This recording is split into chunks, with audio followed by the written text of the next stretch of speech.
Hi, friends. It's Derek here. I was talking about people. Tuesdays are the worst day.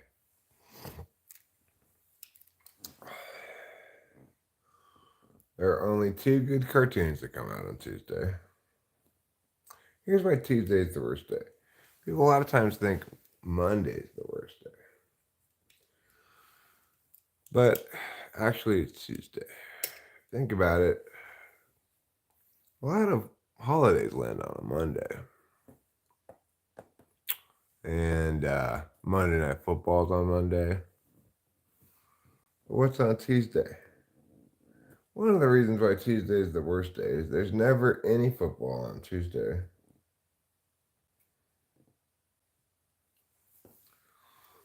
There's football on Thursday. There's not football on Wednesday either, but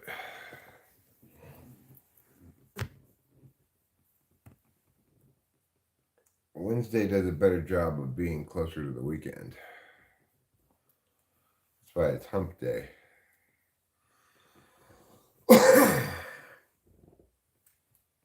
This Tuesday is going to be an especially annoying Tuesday.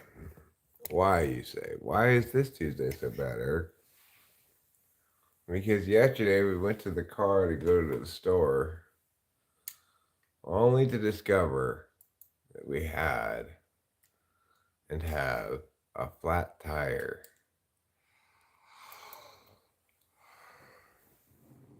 So one of the things that I plan to do this morning while I'm streaming is deal with that tire a bit. Because I've got a can of Fix a Flat. And I also have this pump that Karen left me. I just have to find it. And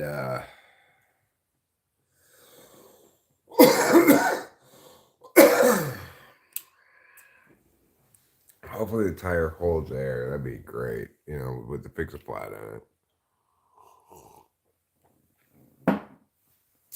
If it just goes flat right away again, well, I don't want fixing this to cost $1 billion, And to get the tire replaced, I'm going to have to go to Course Gold. It's the only place that's got like a European car place around here. And Mini Coopers are fussy. But anyway, I don't know how to change tires regardless. I could just take it to a tire place. We don't really have any tire places around here. I don't want to get it towed all the way to Course Gold. That's going to cost a shit ton of money. So, what am I left with? Well, I'm left with the reality that I need to fix that tire before we go anywhere. That's one of the things we'll be doing on the stream this morning. Of course, one of the main reasons I started streaming is because I'm hopeful you guys will help me go poo. That's your most important job in life.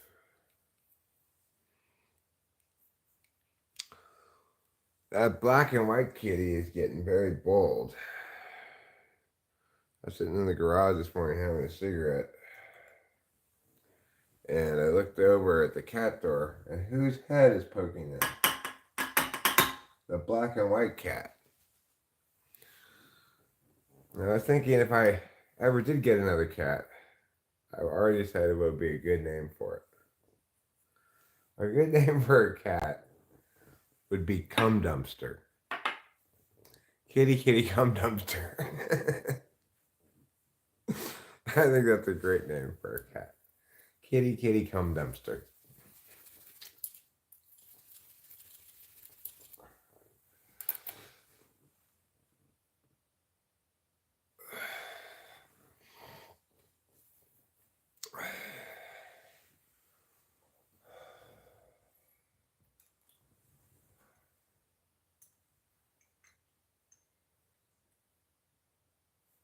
All right, time for the first bong rip of the day. If you have yet to pull your first bong rip of the day, why don't you pull your first bong rip of the day with me, and we can have a little cross country long rip communion. I know there's one more person here besides just me. It says two, so.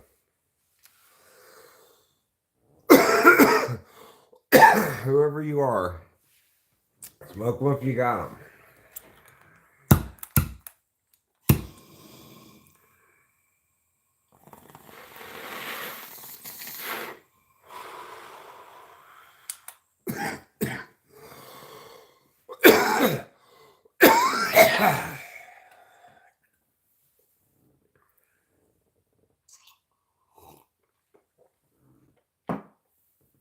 Of course, the first rip of the day is always better to pull a smaller one as you're waking your lungs up in the morning.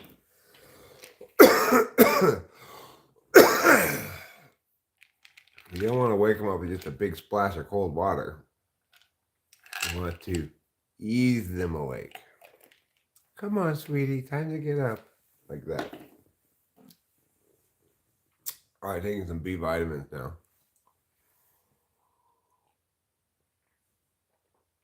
Because I've been into taking B vitamins lately.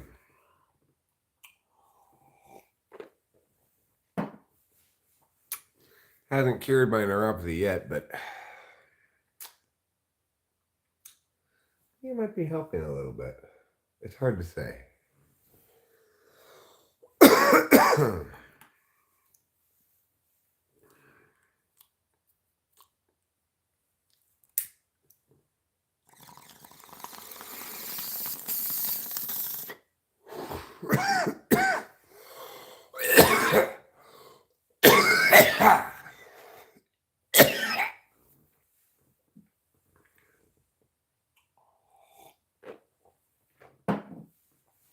Oh.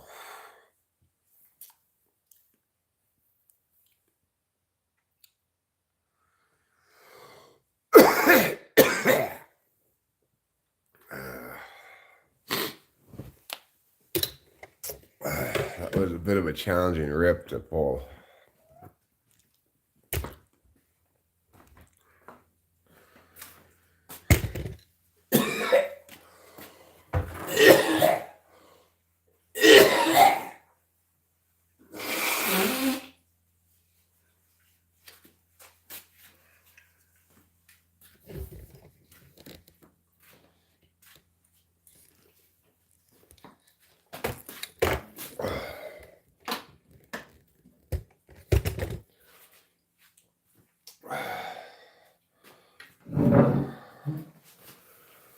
Well, Ozzy wants to watch you eat or what?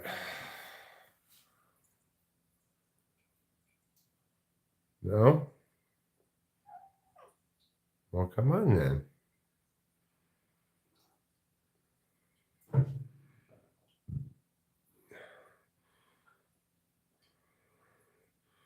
No? Okay. So be it.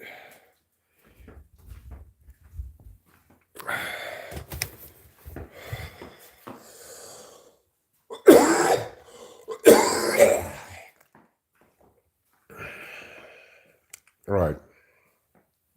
Let's go smoke a cigarette.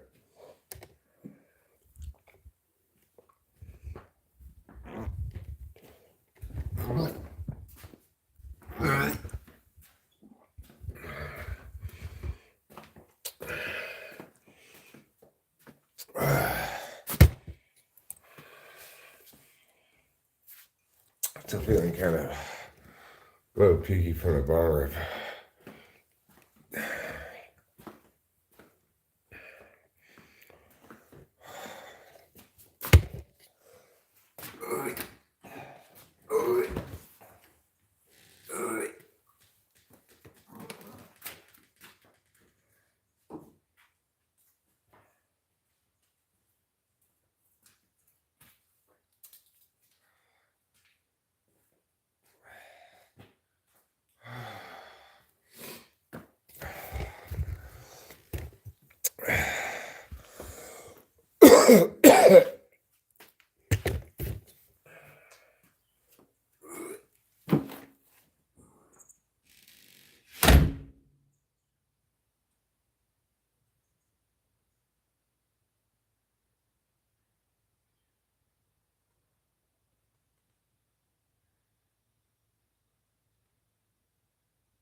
Well, I can't find my cigarettes. Obviously, a bit of a problem.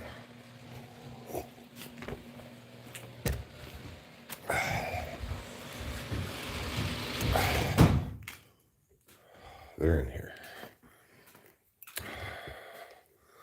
I should have guessed.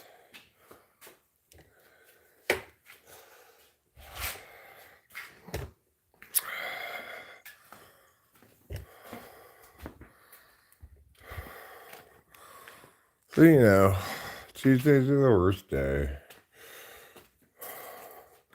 But even so, and this Tuesday is especially annoying because Eric has a flat tire. That title is an understatement. I mean, it's in the superlative form, so it can't really be an understatement. If something's the absolute worst, then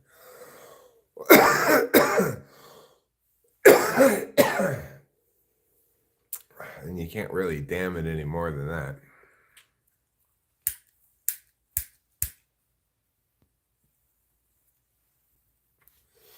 Of course, last night,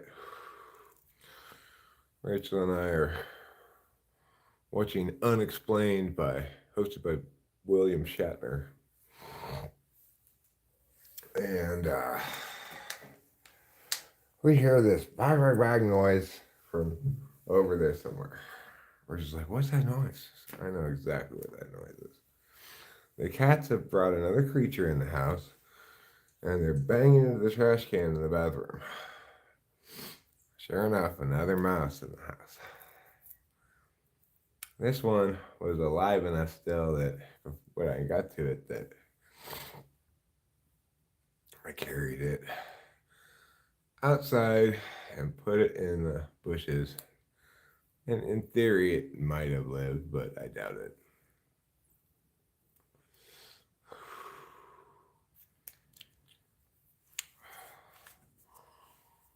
And yesterday morning when I got up, there's a big dead mouse right when I went into the garage, right by the mat there inside in the garage.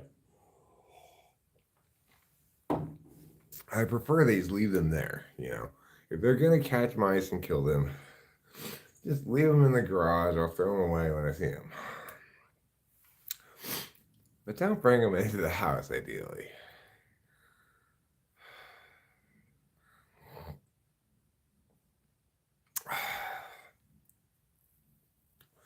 Would you guys like to see my flat tire? When you see it, you know what you're going to say? You're going to say, oh, just like I did. Oh, flat tire. Oh, look at it. It's so flat.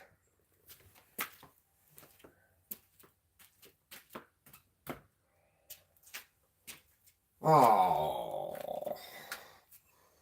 we can't go anywhere without my tire.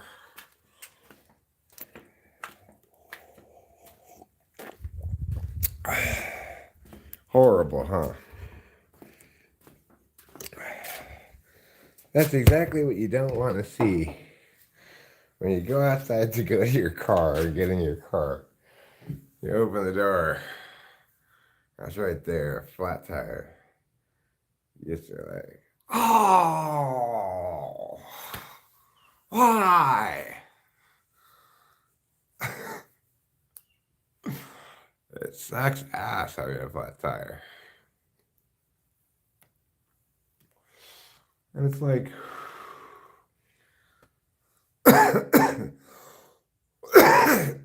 good thing I have a can of Fix-A-Flat.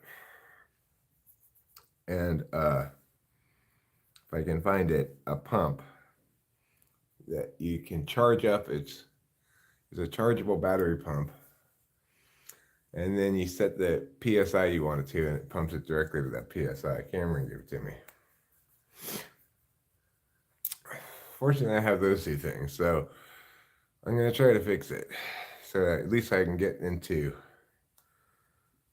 town and get more Fix-A-Flat.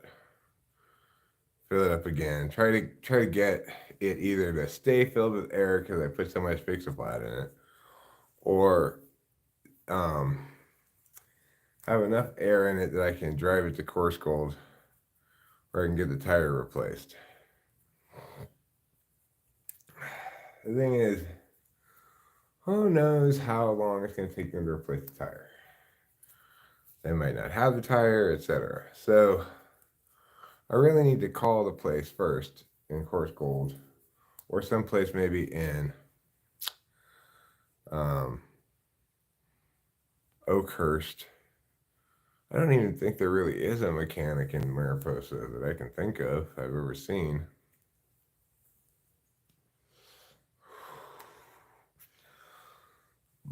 So that's a big pain in the ass thing I got to do today. And we desperately need to go to the store. We are out of everything. We have, like, the only drink we have left is Pepsi.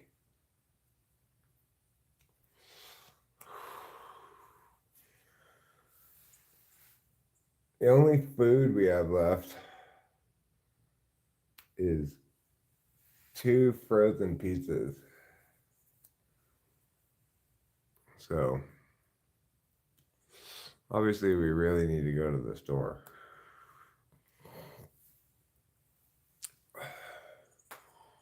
We're out of, like, everything. We're out of all of our frozen foods. We're out of all candy. We got like half a bag of peach rings left.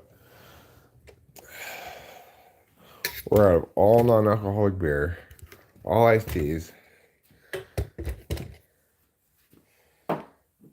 We could make like chicken and rice. We have some frozen chicken. Meow. I just went and tried to watch you eat and you didn't want me to watch you eat because I already watched you eat. You just want to meow at me. Meow. So that's Sassy Black and White Cat. Couldn't believe it. When Capio was in the garage this morning with me and she went to go outside and that black and white cat's face was poking in through the cat door. I'm like, get out of here, you. What are you doing? That's why I decided to name that black and white cat Cum Dumpster. That's what's going on. I've named the neighbor's cat Cum Dumpster. It just looks like a real slut, that cat. So that's why I've named it Cum Dumpster. Now we won't just call it the black and white cat.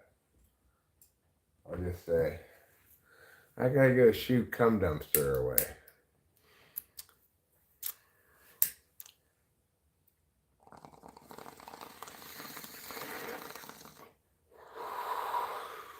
It comes around quite often. It does. This is the first time I've seen it poke its head into the garage through the cat door, though. But it comes around a lot. The other day, I was out front. I went up front. I came around from the side. And I saw the black and white cat walking across the driveway. And Trouble was just sitting on the green like water thing out there, just watching it walk by. Like, do your job, Trouble. Shoo it away.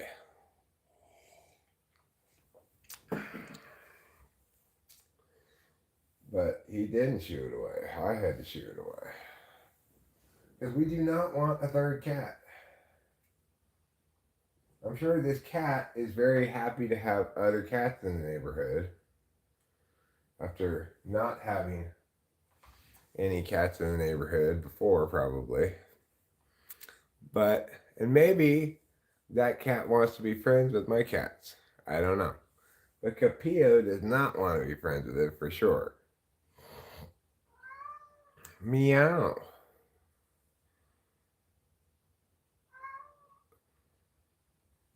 Yeah, I think it might be a lady cat. And I think maybe she's coming around because she thinks Trouble's sexy looking. But Trouble's cut, you know.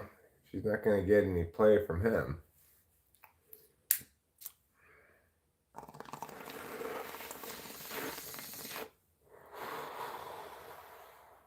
Miss Dumpster.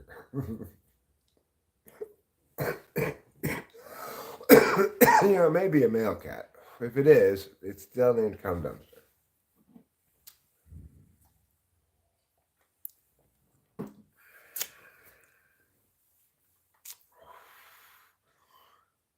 Yeah, well, and you know, cum dumpsters come in both sexes. There are female cum dumpsters and there are male cum dumpsters. They're called twinks.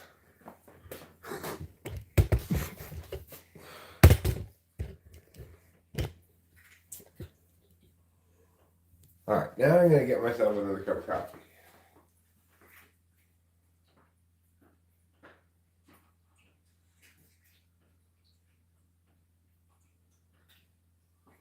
Well, I don't think he can hump anymore during rampage because it's not that he doesn't have a penis. It's that he doesn't have the testosterone to drive him to want to hump.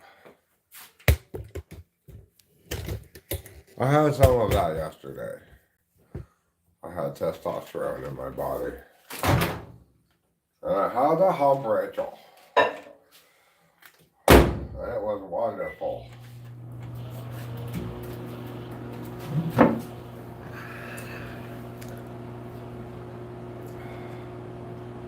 Yeah, sure. I like to hump. Not all the time, you know. Yesterday and the day before being 2 days in a row. That's pretty rare. As Steve Martin once said in a comedy routine, I can make love up to 1 time per night.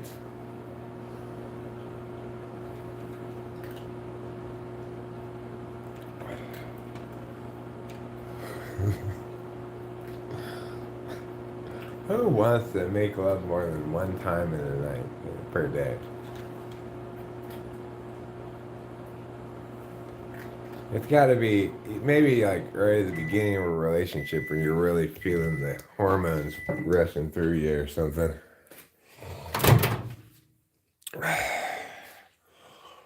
But I mean, how much time do you want to waste running around like an animal anyway? It's not like it's very productive activity. Nothing gets accomplished. If something does get accomplished, uh-oh, that's a problem.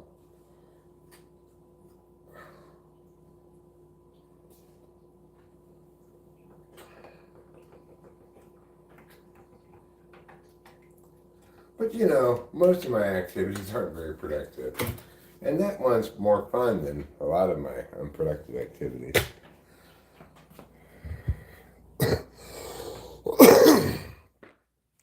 I probably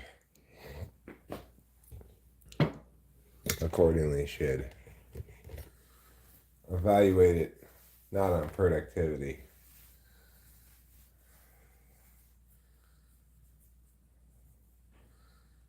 No, both of them are cut.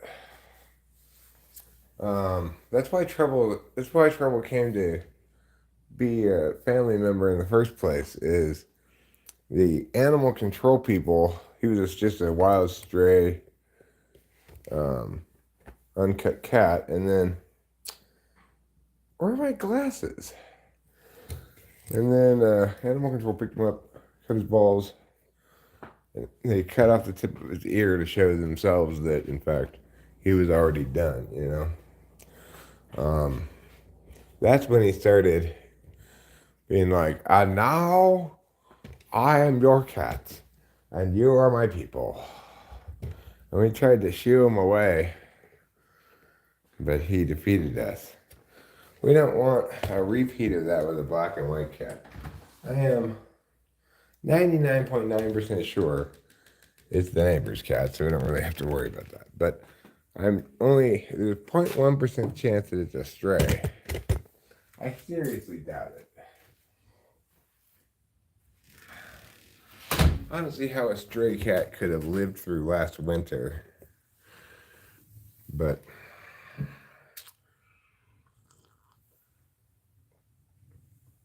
I suppose it's not impossible. Oh, there are my glasses. Right there. You guys should have told me. You should have told me they were right there.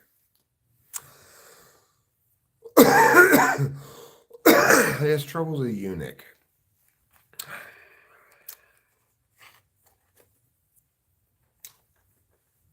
Fortunately, I'm not a eunuch. Glad for that.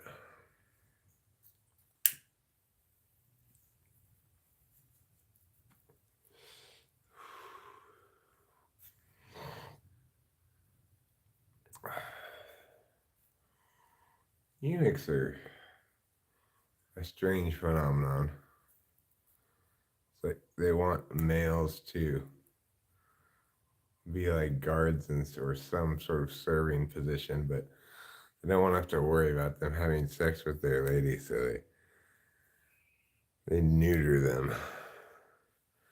That's an old tradition in the Far East. I don't think it really happened much in Europe, but they had castratos.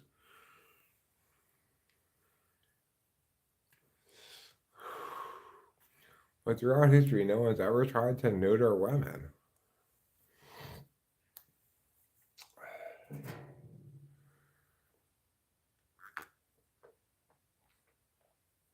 Why is that? It's because of the incredible value of your wombs, women. What is that symbol, Acacia? Is it a very fancy tea?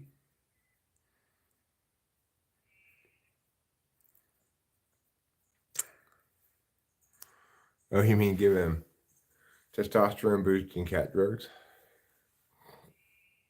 Go to the vet and say, my cat lost his testicles in an accident. Can you please give him restorative testosterone?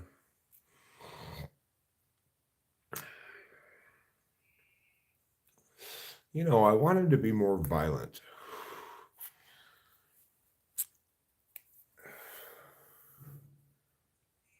Okay, Acacia. I know it's Tuesday. It's the worst day of the week, but I'm giving you a wonder point for your suggestion that I put my cat on testosterone therapy.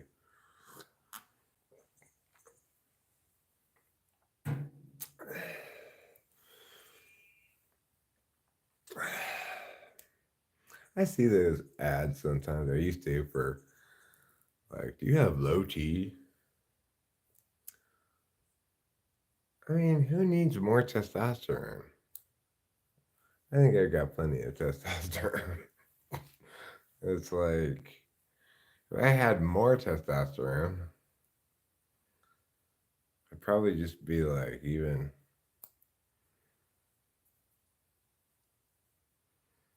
more Eric-y, you know?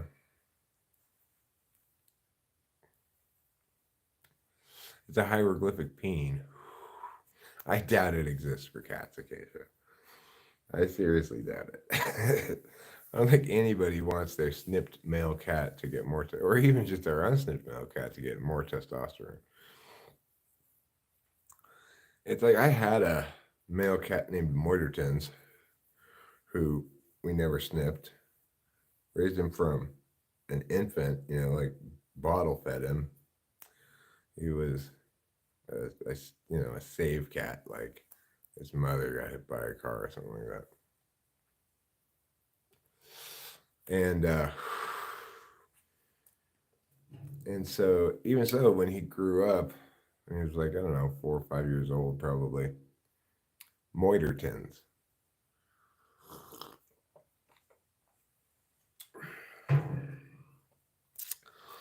Anyway, he just gradually started coming home less frequently. He'd be gone for a day or two. And then he just disappeared, It's like he just stopped coming back home. He said, okay, well, I'm an adult now, so see you later. Just gradually, I just saw him less and less and less, and I just stopped seeing him completely.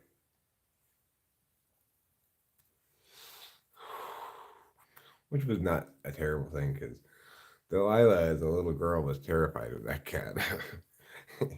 He'd sit by the heater, and she'd be afraid to walk out from her room into the living room by the heater because he'd scratch her.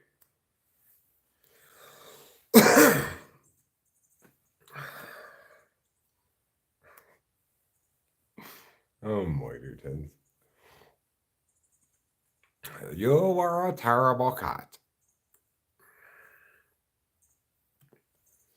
Moitertons. Tons. One word. Moitertons.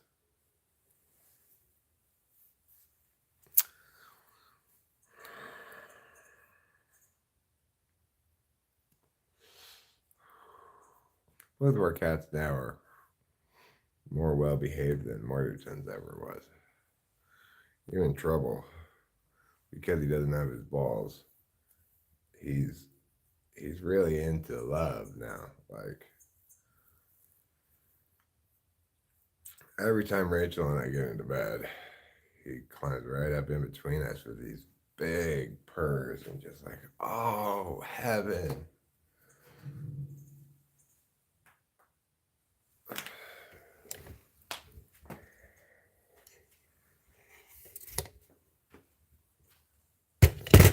I've been feeling very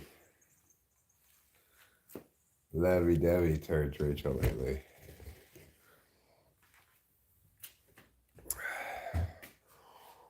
And one thing I've determined over the course of my relationship with Rachel is that emotions make me horny.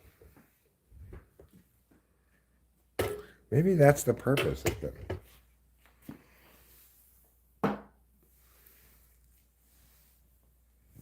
Dairymations. Hi, Dairymations.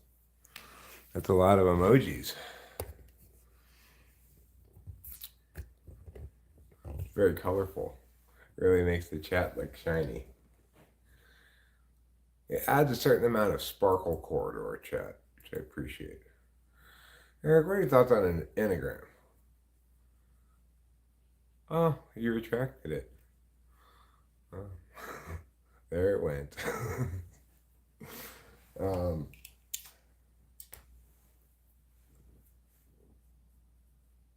What are my thoughts on enneagram? Well, I think it's a fine enough descriptive taxonomy of FI, introverted feeling. But I think people misuse it all the time. If you talk about enneagram types and do a type description, it's going to be a clusterfuck of disaster. I liked when I read it a long time ago, the Type 7 enneagram description by Naranjo. But I'm 784. It's my trait type.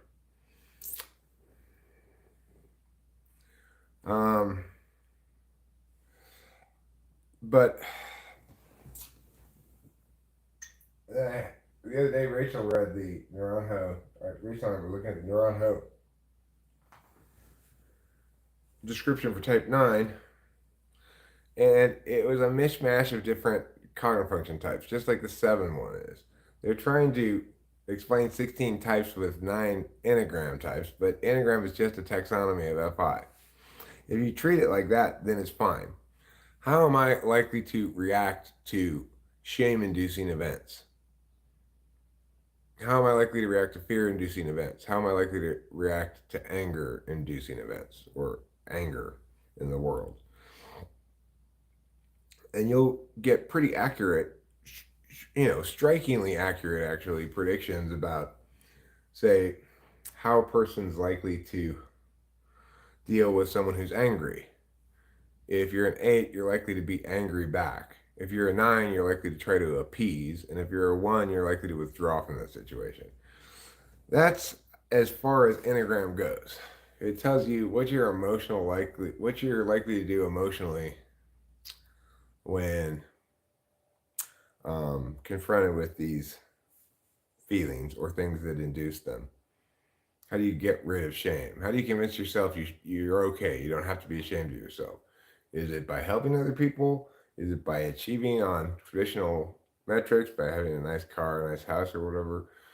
Or is it by saying, fuck you and your rules. I don't need you. I'm better than your rules. I've got a cool shirt on.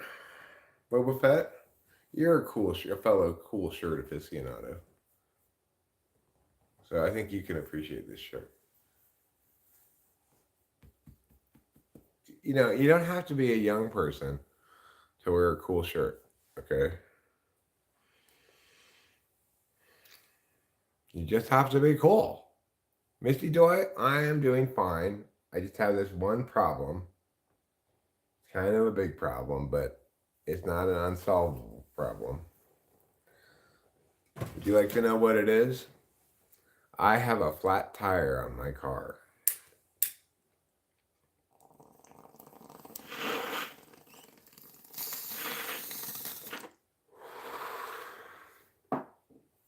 So I paid my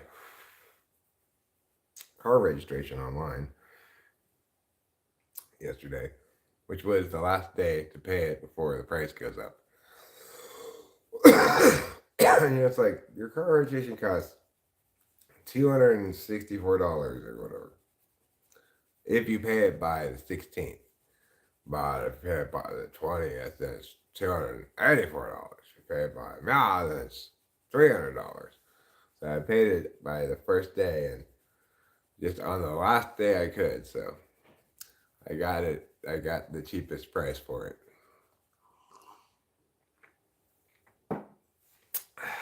No, 7 didn't eat 4. I am 784. And I think people definitely have a tri-type. In other words, there is an approach, a strategy that a person takes towards each of those three negative emotion inducing situations. And one negative emotion predominates as the one to defeat, so to speak. For me, it's fear. This would make me a 7 first. For Rachel, it's anger. That's what makes her a 9 first. She goes anger, fear, shame. I go fear, anger, shame. She goes avoid, avoid, avoid. I go avoid, confront, avoid. She's triple avoidant, which is not inconsistent with having both of your subjective functions on the backstack, you know? Lou, good morning! How are you this morning? There's trouble again looking at the wall. What is up with this cat? He likes to sit right there and look at the wall while he's sleeping.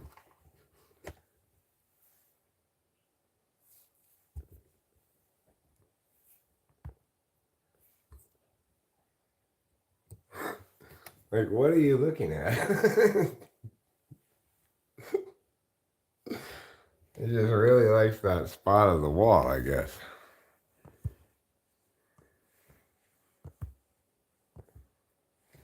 There.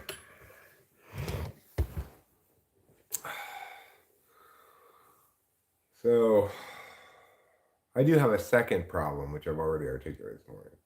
That cum dumpster kitty, I've named the black and white cat cum dumpster. I don't care if it's male or female, that's its name. I'm tired of calling it the black and white cat. So, I don't know why, but this morning I said to myself, you know what would be a funny name for our cat?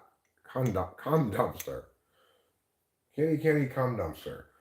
And then when I went in the garage to smoke a cigarette, I saw that kitty, kitty, cum dumpster poking his face in. And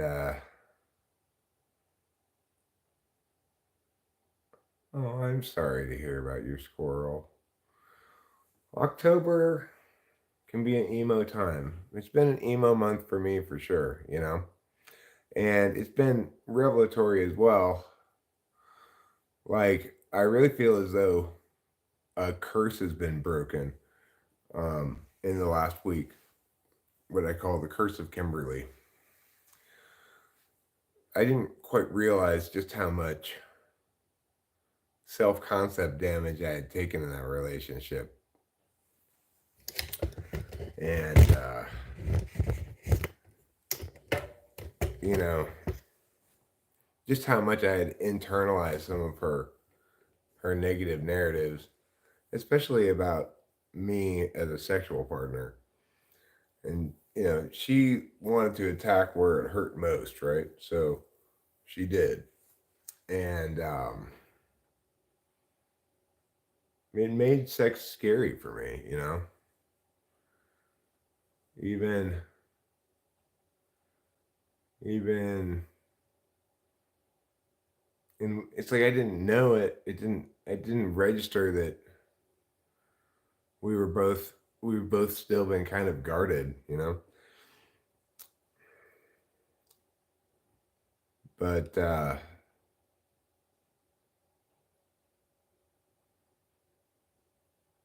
don't know. We had a long conversation about it the other day, and it's like this spell has been broken.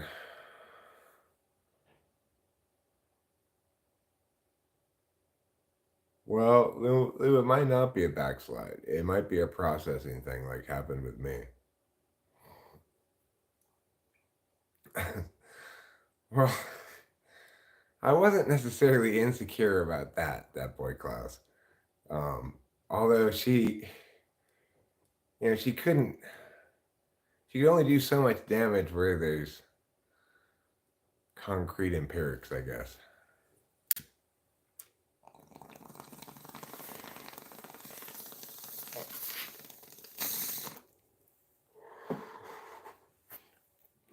I have to admit, it's like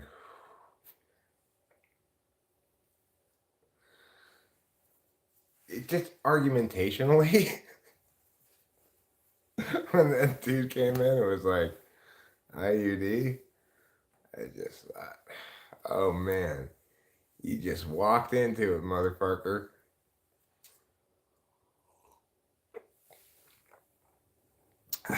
Yes, and exercise that energy is right. When you're in a toxic relationship and the other person is basically structuring their behavior to bring you down to their level so that you feel as bad about yourself as they do about themselves.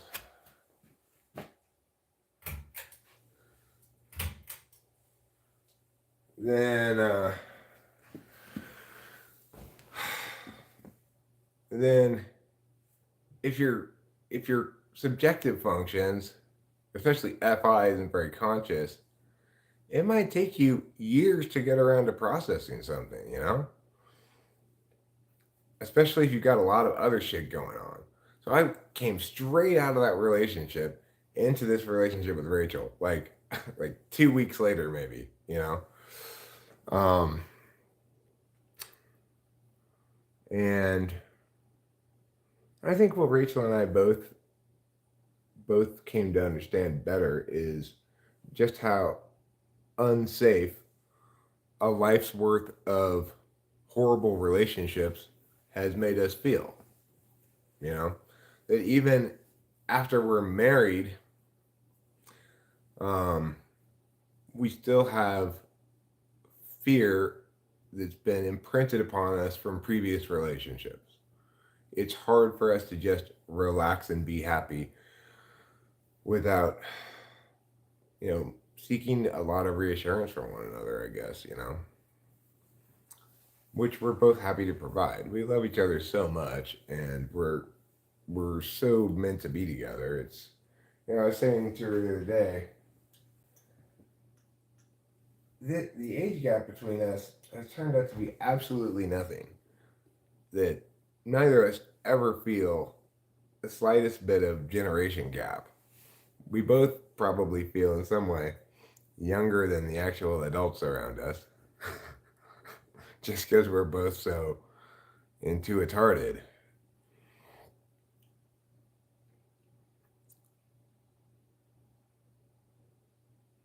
Right, you spend a long, long time trying not to do that.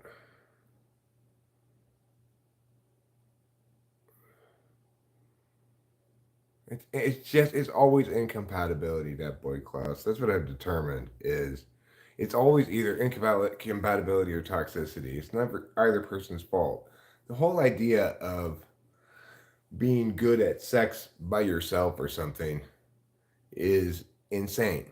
Sex is always a collaborative act, and two people either collaborate well together or they don't. If they don't, it's never either their fault.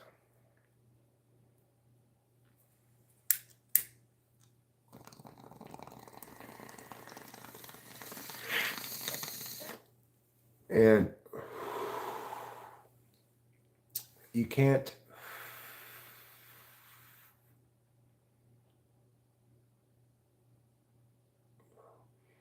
you can't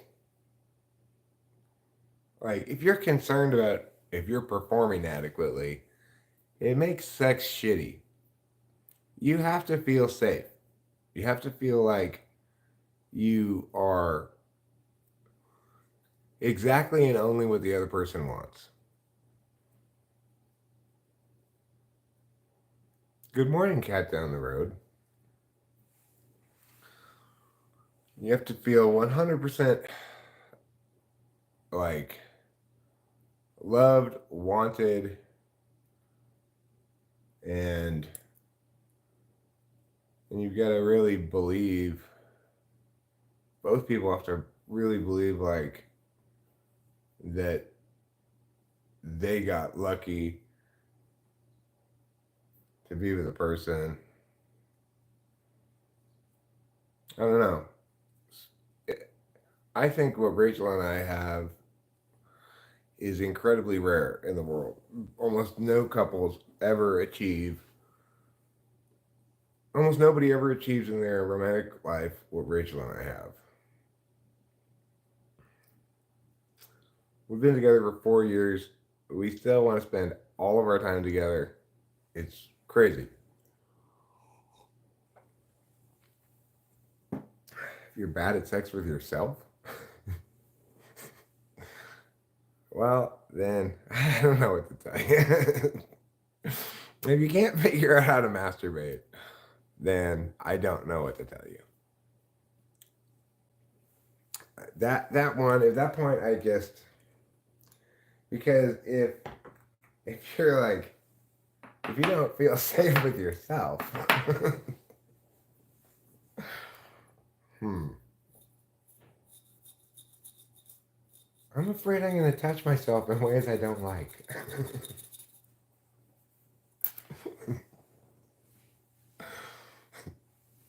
I'm great at sex, but terrible at masturbation. I keep injuring myself. Ow! Ow! Oh! I know I shouldn't have tried to masturbate with sandpaper.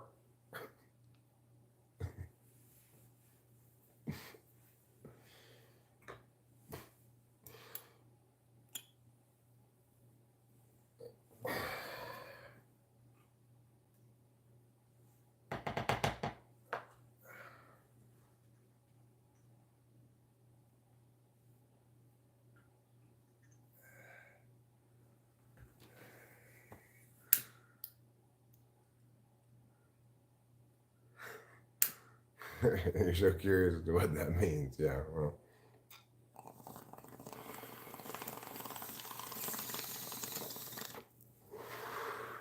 The thing is, there are some people who can very successfully isolate the physical act from the relationship. They're called ESFPs. ENTJs, probably ENFJs.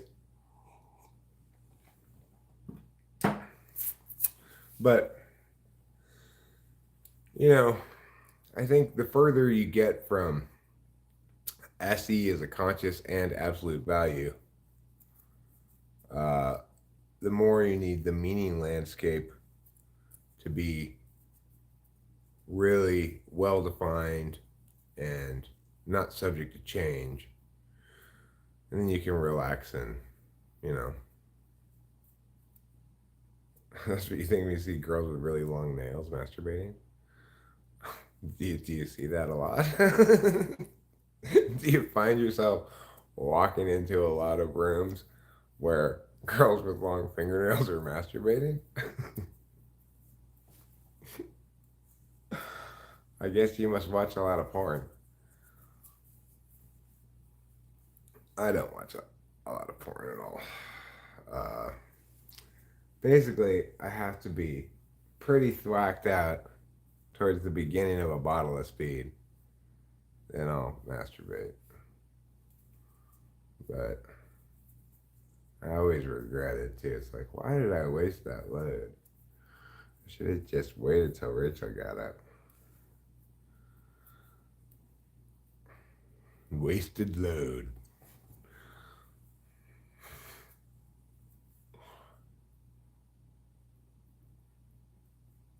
You know, that should be a meme um,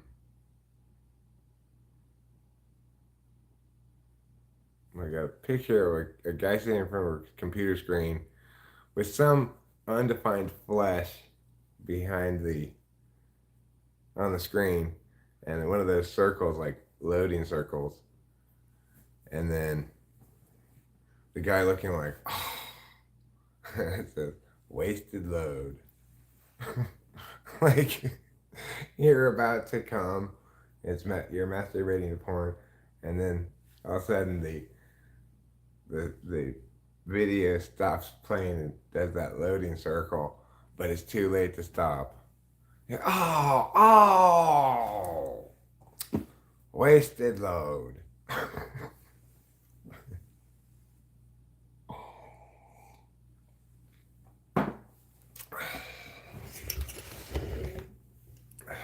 I'm sure every guy can identify with that phenomenon. Probably happened to them at some point in their life, something like that. There's a like really good part of a porn video, and then you're about to shoot your load, and then it like changes scene briefly, and it's like a shitty part, and you're like, oh, that was a waste of all.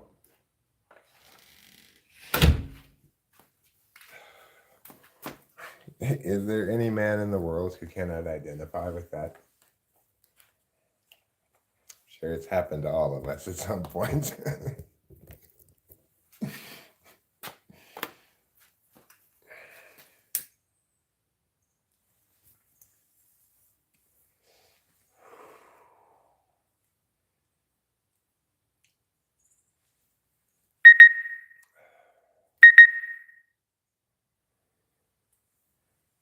Right? Can we all agree that we can identify with that? Men. Women, they go, that's fine, I'll just keep going. It's all good.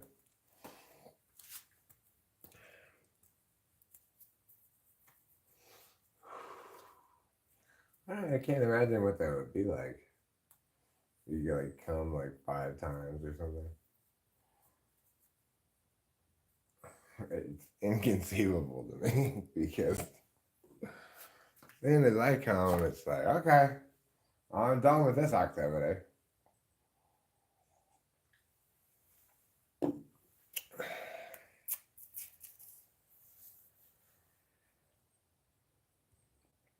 Time for a nap.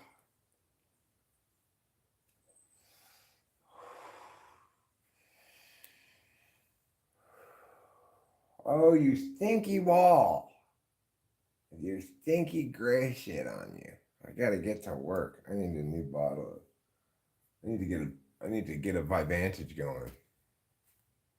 You know? Get some shit done. Put a handle on some shit. Instead of just live streaming in my super cool shirt. You know, I know what the problem here is though. It's backwards for you. So I'm going to fix that.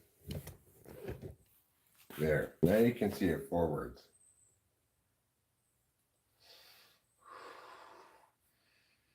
Now you're like, wow. That guy has on the most amazing cool shirt. And you're right. I do. The back's just as cool. Pow. Concerts that never happened. That's right. This shirt becomes 10 times cooler because Johnny got injured after just like 6 of those shows. These are shows that never happened and probably won't happen, you know. And they canceled the whole rest of his tour because he hurt his voice, his throat. So, wow. I mean, it's like someday when Johnny blows up at the size that he should be at, this shirt is going to be, people are going to be like, how do you have that shirt? Oh my God. Did you go to one of those first six shows on his first official tour for his first big album on a first big label? Did you go to that tour and go to one of those 6 shows that all the rest of those shows never happened? I'll say, yes, we did. And they'll say, you are the coolest old man I have ever met. What you are observing here is FE third in action. This is FE3. It's childlike. It wants to think other people to think it's cool. You know. Stuff like that. But seriously though, what I just said about this shirt is so true. But cereal.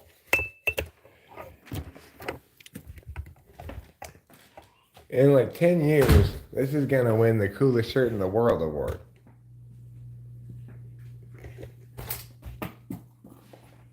Oops.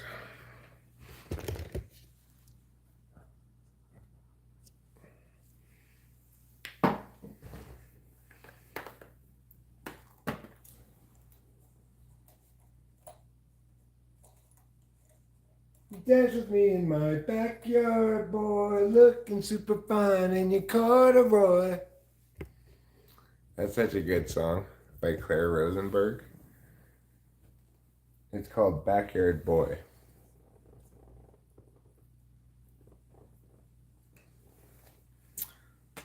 Butt Cereal. Butt Cereal is a good name for a band.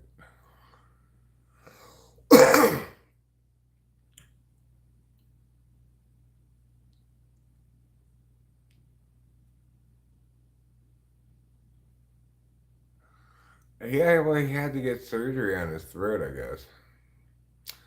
Obviously, I'm not happy that happened, but, hi, Katie. But,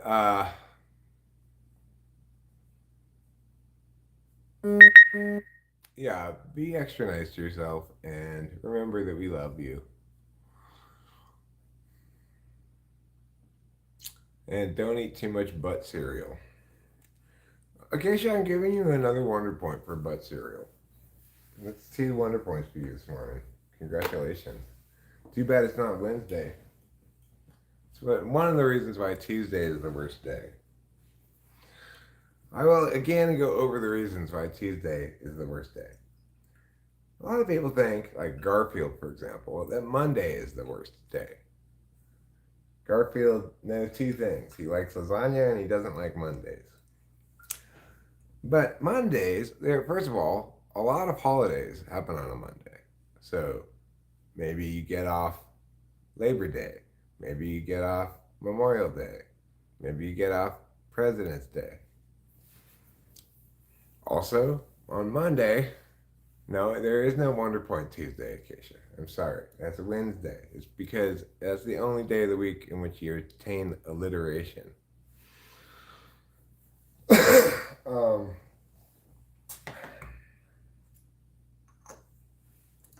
so what was I saying? Oh yeah, Monday has Monday Night Football too. So at least there's a football game on Monday night. I was disappointed to see the Chargers lose last night to the Cowboys, but it made me less sad about failing to change my quarterback because Justin Herbert didn't have such a great game, really. I mean, he still did better than Russell Wilson this week, who did terribly. But, I wasn't that invested because I knew it was already game over for me in a fantasy football matchup because the other guy got like 136 points. He like way overperformed his projection. Okay, well, this is a loss. Yeah, I like the Chargers and the Rams. I can't help but still root for LA teams, even though I don't live in LA anymore. But I also like the Bay Area teams more. I have a history as a Giants fan anyway. From when I went to college, I was a big Giants fan. Yeah. Well, the the Wednesday has multiple things going on that make it not the worst day. First of all, it's Wonder Point Wednesday. Wonder Point values are doubled on Wednesday. Um, Second of all, it's Hump Day. So for people who work, it's halfway to the weekend. When you're done with that day, you're over halfway to the weekend. Um, Wednesday, mostly all the restaurants are open. Like a lot of restaurants take Monday off. Some of them take Monday and Tuesday off because they know that Tuesday is the worst day. But Wednesday, they're pretty much all open. Yeah, I was a Giants fan back in from '89 when I started college through '89, '90, '91, '92, '93. It took me 5 years, so '93.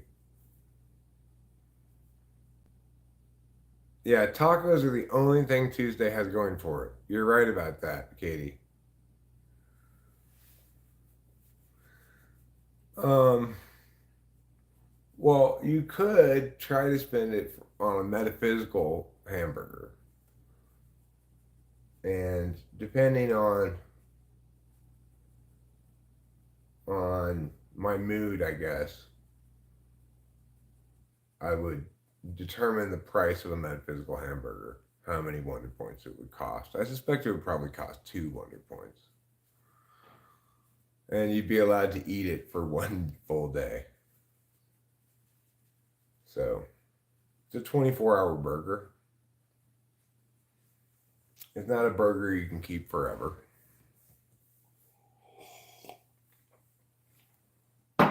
Just like burgers in real life. Yes, it's very metaphysically filling. You'll feel spiritually well for the rest of the day after you eat your metaphysical hamburger.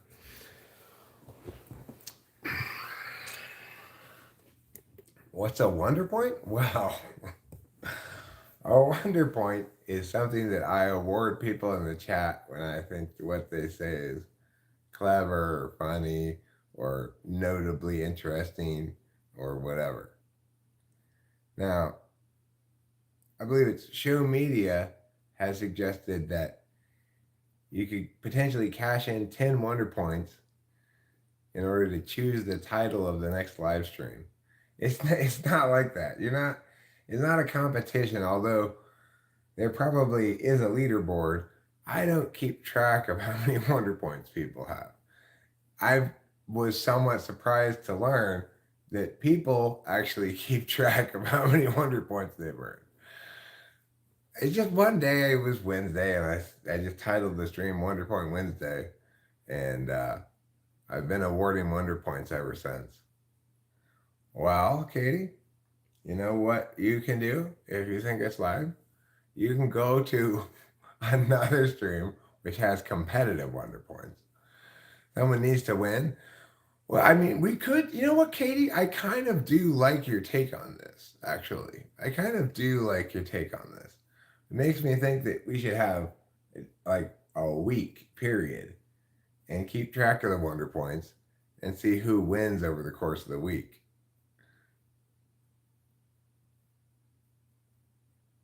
I think that's kind of fun.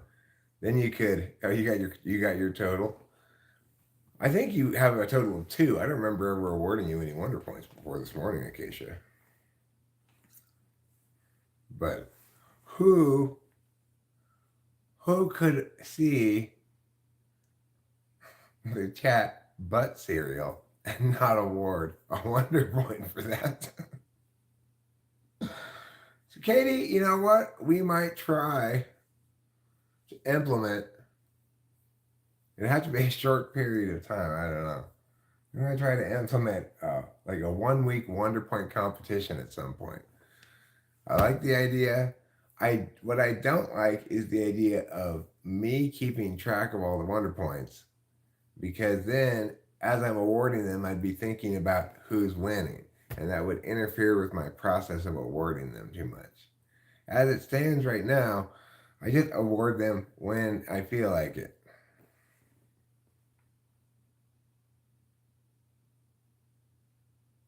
Why does it say near record? Let's see. Current temperature near record low. It's going to get to 79 degrees. It's 43 degrees now. An hour from now, it's going to be 61 degrees. Why does it heat up so much in 1 hour? Tomorrow it's going to be 86. Thursday, 88. Friday, 84. Those are fairly hot days. Thursday is quite hot at 88.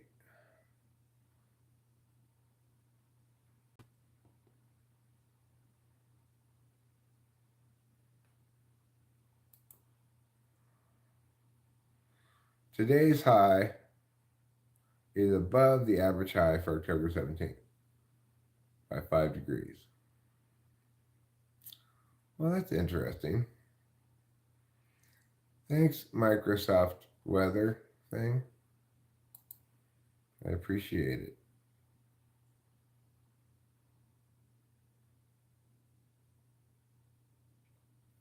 Do I agree? It is skewed for any. I've actually talked about this before, Katie, how unfortunately it's not just skewed for FE, but it's also skewed for jokes. So Ruben R is probably in the lead of points because he makes a lot of jokes and makes a lot of good jokes. Now he is demonstrative expert intuition, 6th slot. He's an ENFJ, but he's very clever. I shouldn't say, but like as though ENFJs should be defined as unclever or something. Some of history's great artists have been ENFJs, like Billy Joel's an ENFJ, I'm pretty sure, and Billy Joe from Green Day, I think, also is an ENFJ. Do I agree with the idea that everybody wins if they participate? Oh no, I do not agree with that. Have I done the Taiwan Design Expo test? No. I don't know what that is.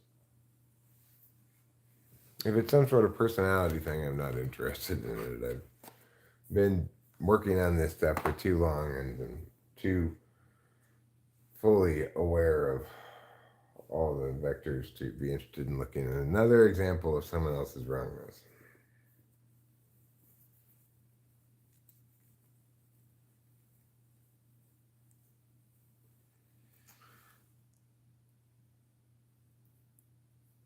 Well, no. Wait. The thing is,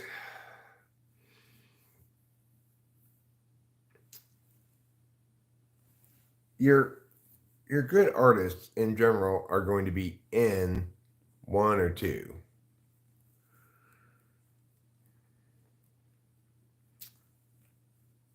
Um, NI2 results in artists that make a lot of really good songs. And because of the tool function, they're also somewhat hit and miss. They're not, it's not like everything's perfect, right? Um, but the point is, they're using their intuition as a tool in life. The fact that it's introverted intuition makes it more likely to be good.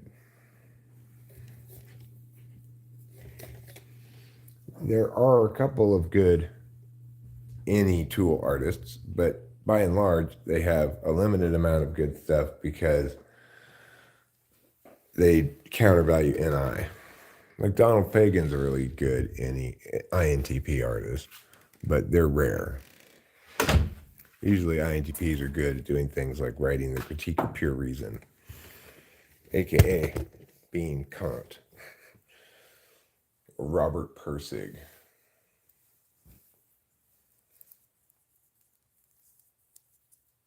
Or David Brin. He's a good INTP artist. Of course, by and large, INTPs aren't very good artists either. There's some exceptions, but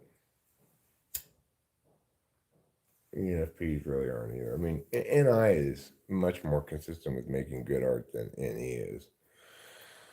NE is a necessary. I mean, both of them are necessary, but you got to resonate on both to pop. But the NI part's harder because NE draws from the particularist. So, you know.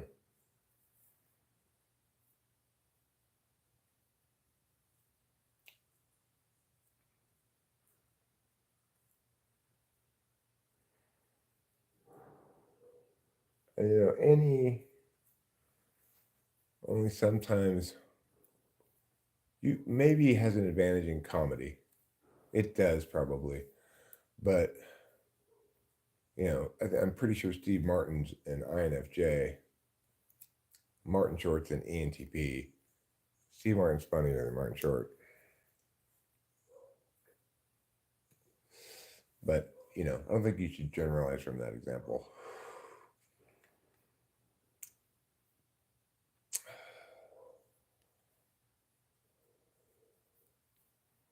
Because I can be pretty funny sometimes.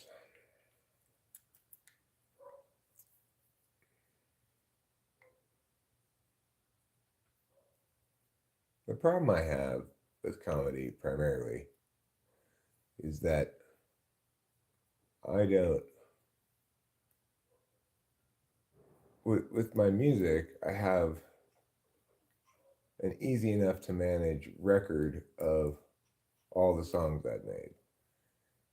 It's easy for me to find the songs because each song requires a certain amount of concentrated effort to create, and then I upload it to the video with the word song in parentheses next to it, so I can just search for song and I can see all of my songs.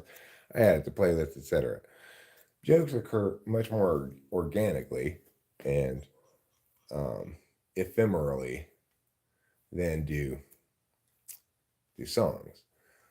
Now, granted, I have plenty of songs that occur ephemerally too, which is to say, there are lots of times where I'll make up little songs throughout a live stream, just singing them, or sometimes while playing guitar or whatever. And such songs are like jokes. I have no full accounting of them. In fact, I don't even have a partial accounting of them. I have them available to me perhaps in this huge pile of unorganized data. In other words, I could, in theory, go through a bunch of live streams and find jokes, write them down, and collect all the jokes I've ever written. But in order to do that, I'd have to stop being me, making jokes, doing live streams for a period of time, at least basically, let's say 20% as long as the actual time that I spend live streaming to go through all that data. That's assuming I can skip over large chunks where I know, okay, this is all sad stuff, so I'm going to skip that. It's assuming I can do all of that successfully and continue to pay attention adequately and successfully identify which jokes are worth keeping and which ones that should be thrown out. It's a huge process. It would be a huge process that would take forever. I mean, not forever, but it would take a long time. In order to properly do something like that, I really would have to hire somebody to go through those videos and um, clip out good jokes. I'd have to find somebody who knows which jokes are good, is actually but it's still reliable. The people who know what jokes are good aren't reliable people because they're intuitards like me.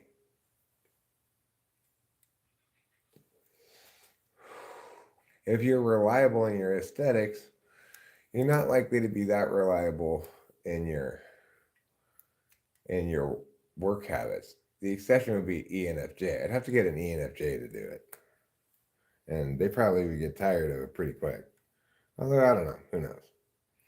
If you get a young ENFJ, you pay a reasonable amount of money for per hour, for per clip or whatever. If it's You can't really pay per clip because then they just be encouraged to clip whatever. You need to exercise good judgment.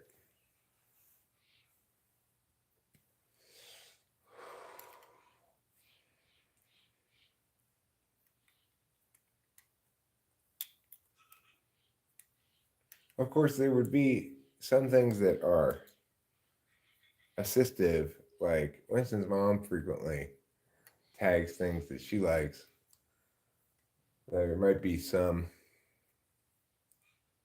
utility and things like that. You could look at the chat and look for instances where you get multiple lulls. That would be a good short heuristic to attaining that outcome. Okay.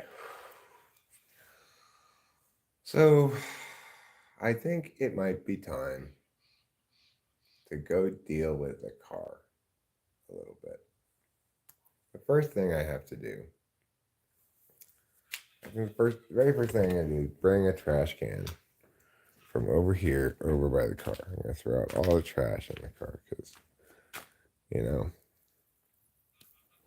behind the passenger seat, in the back seat where a passenger's feet would go, that's our designated trash area. And, I clean it out periodically, but it's really gotten a little out of hand right now. So I'm going to have to get that trash out of the car. It currently has, it currently smells strongly of half-eaten In-N-Out from my trip to LA.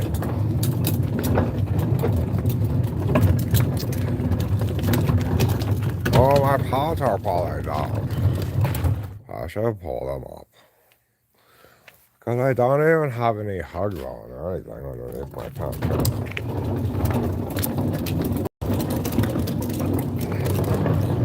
You don't even have any hugs on? Nope, I'm just wearing these sweatpants.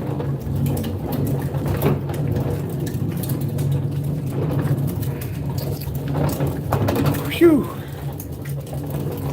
Well, step one of my work was exhausting. Let's take a break. That's enough work for right now. That's getting step one out of the way. That's a big accomplishment right there.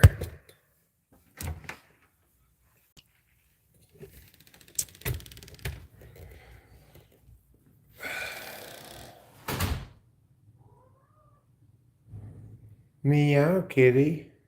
Meow. Meow.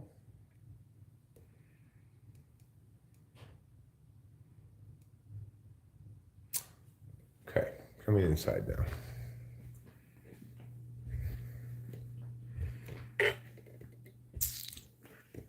So my next step is going to be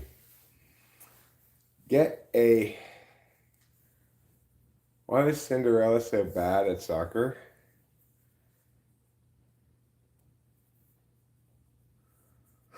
She kept running away from the ball. Jeremiah Fix, you got yourself a wonder point. That's a funny joke. I like it.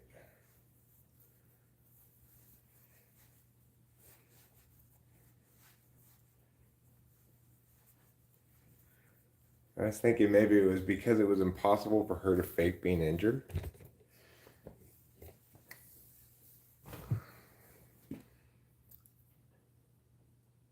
Raw chicken cooked with a flamethrower? I don't think so. I would say no. No reason to cook things with a flamethrower. Why can't you hear a pterodactyl going to the bathroom? Because you're deaf? Because you're deaf?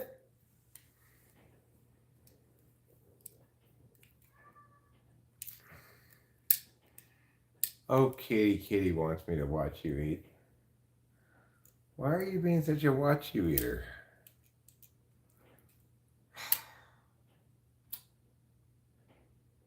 Gotta deal with this car thing.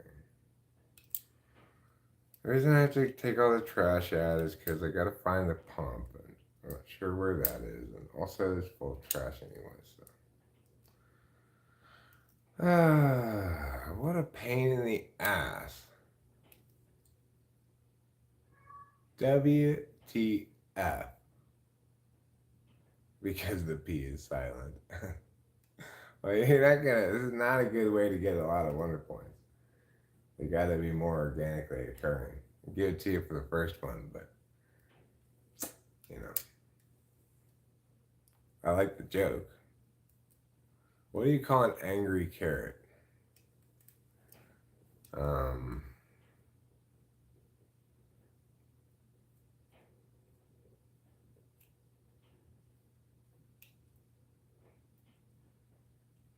Dickweed douche bro? Carrot juice?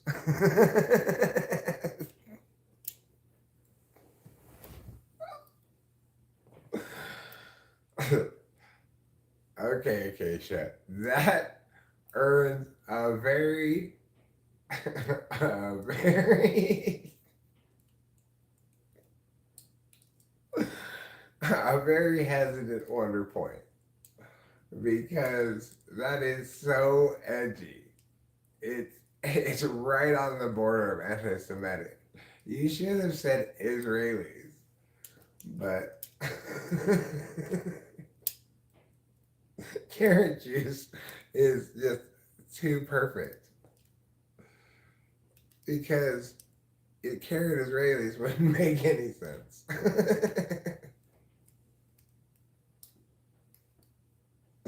Is that the answer? That's team veggie. How do you make an egg roll? Light it on fire. That's how you make it drop, stop, drop, and roll. That's very clever, Acacia. Very clever.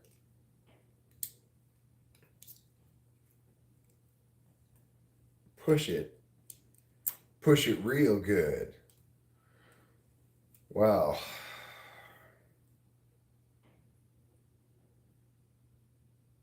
I like my answer to the question.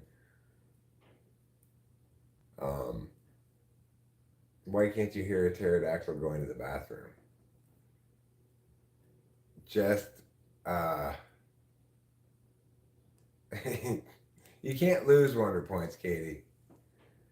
You can't lose them. Once you've earned one, it's yours forever.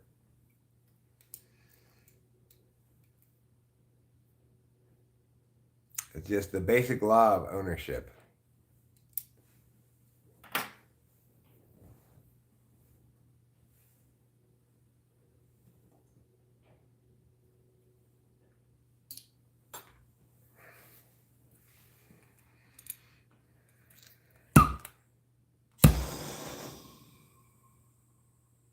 Yeah, you're deaf.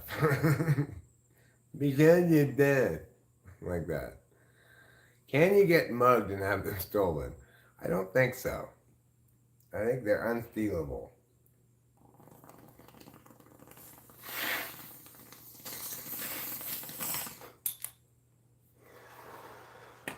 It's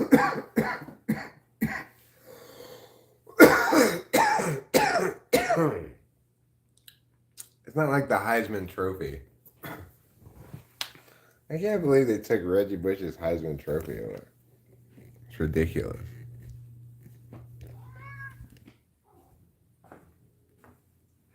Do you want us to watch you eat? Okay. Here we are, ready to watch you eat. Oh, yes. You need an observer, or else reality isn't real.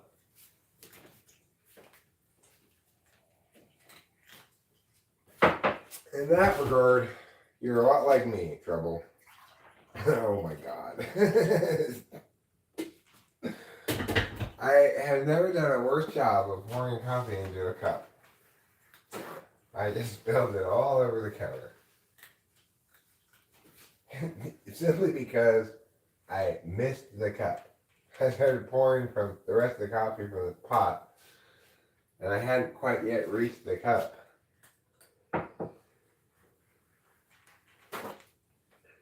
That's a new level of incompetence, Eric. Okay, well, now I've cleaned up the coffee.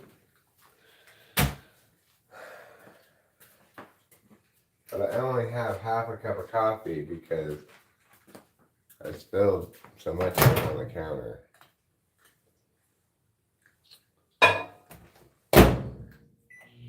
That's alright. I'm feeling kind of like I've had enough coffee.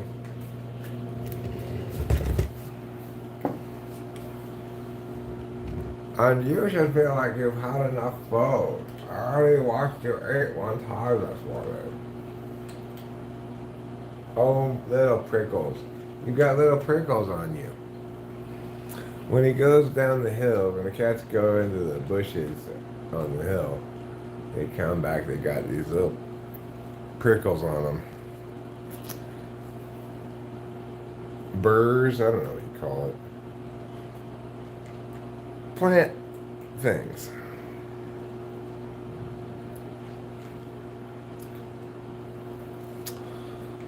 They've got plant things on them. You can't see it, but you can feel it. Like if they're here on his side. He doesn't really like me to pet his sides or mess with them too much. I can only like mess with them, like try to pull little prickles off of them really when he's eating. Or else he'll give me the big eyes. Like, I'm gonna scratch you. When he's eating, he's more docile. Oh, yes, you are. Extra docility. You've got extra docility. Because you are kitty.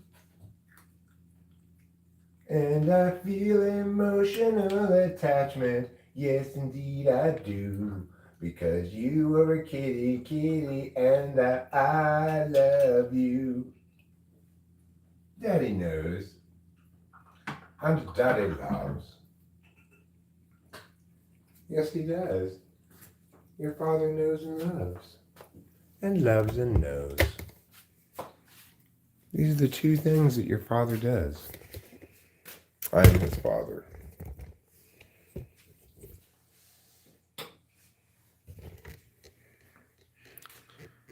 I'm his stepfather. I married his mother.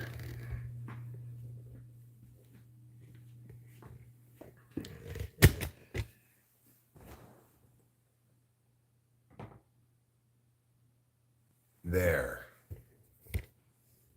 Prickly pear is a creepy name. It sounds wrong somehow. Stop fondling my prickly pear? Do you find yourself saying that a lot? I don't know what a burpee is. We've got 2 cats in the yard. Life used to be so hard. Now everything is easy because of you.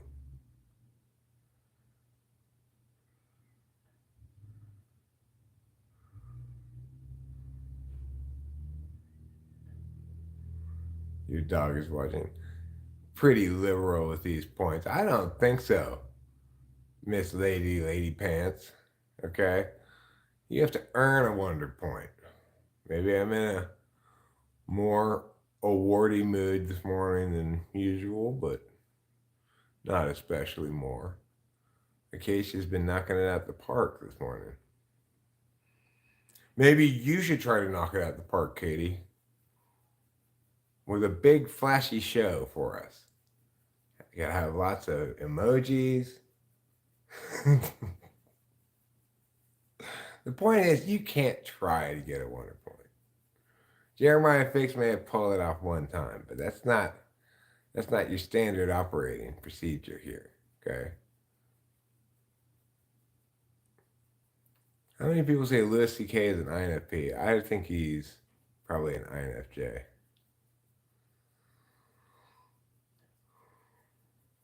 No, don't cook raw chicken in the microwave. Just cook chicken either in the oven or in a pan, okay? Just or on a barbecue. Just stop trying to cook it in weird ways. Okay, just cook it in regular ways. Here, lamb.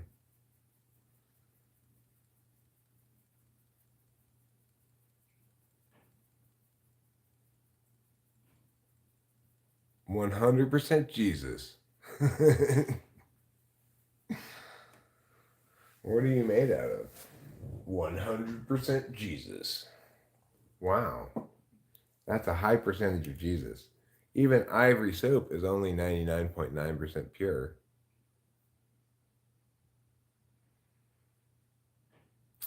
Well, I'm not saying Monday is a great day. Listen to one. Lou, you figured out the punchline to Jeremiah's joke. Oh, you're looking at this cat, huh? That is Capillo. She is the not troublesome cat. The other cat is just nothing but trouble. That's why his name is Trouble. Oh, wonderful kitty. Look at your wonderful kitty face. Oh, yes, Capillo. Capillo. Oh, my darling, look at me. F.E. Polar for you. That's an ISTJ cat.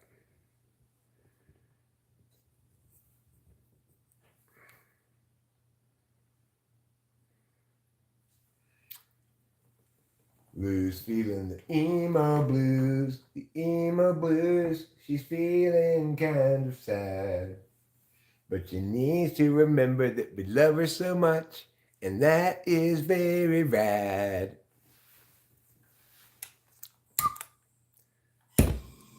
How does the moon cut their hair? They eclipse it? These jokes are very much boilerplate jokes.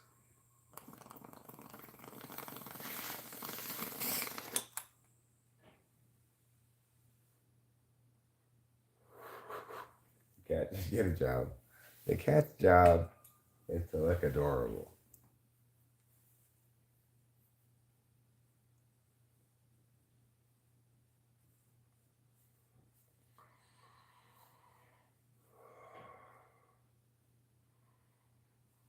I've had this cat literally since it was born. It was born in my bed by my previous cat.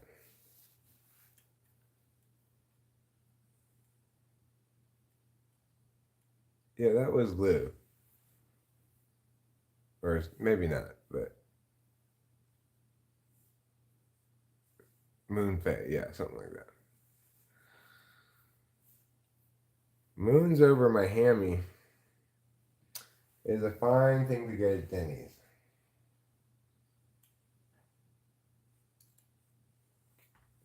But, you might want to just go for the super bird.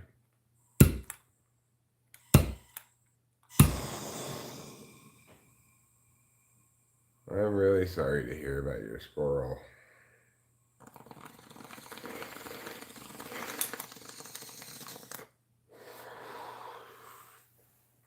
Our squirrels. I've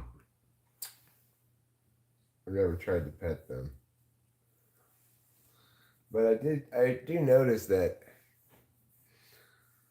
the young squirrels seem to be less skittish with me than the older squirrels.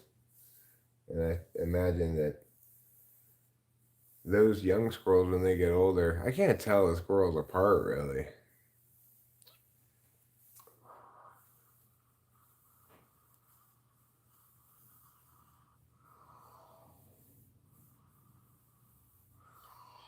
Well, here, Lamb,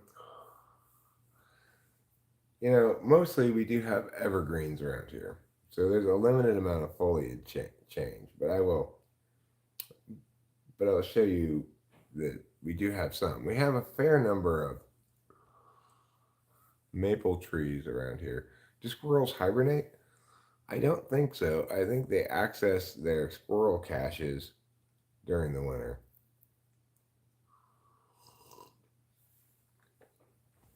And I suspect that the squirrels around here have very large squirrel caches because I put out so many woodland cutlets.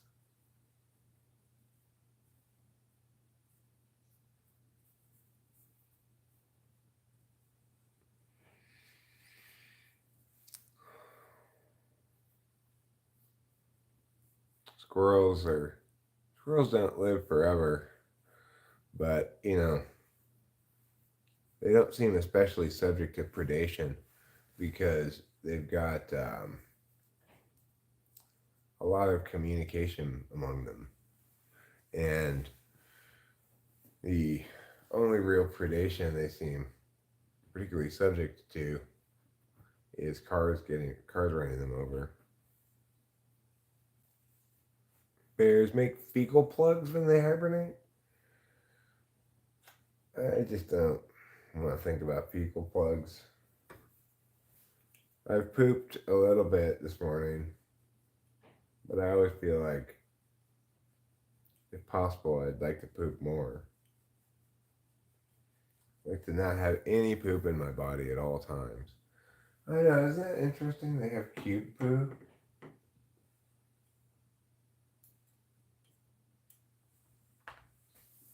I guess they have square buttholes. Is a square hole still a hole? Yes. So I think we can conclude that holes don't have to be round.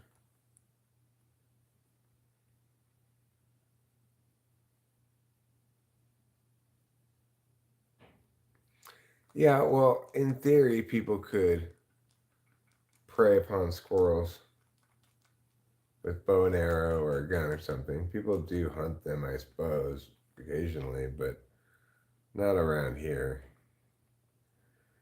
On Naked and Afraid, you see people hunt squirrels.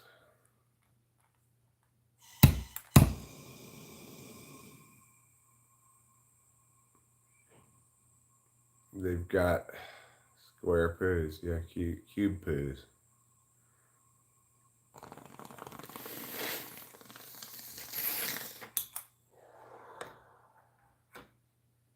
That's why the wombat is the official mascot of Food Cube and Food Cube Caliente. Food Cube Caliente is like regular Food Cube, but with a spicy Mexican flavor.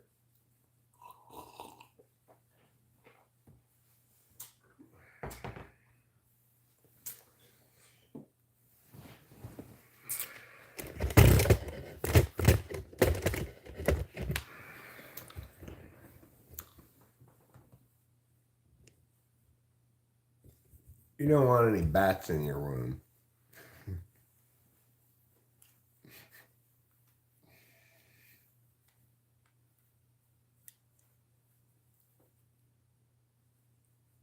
Why did why did Dracula's wife move into a cave? Because she had bats in her womb.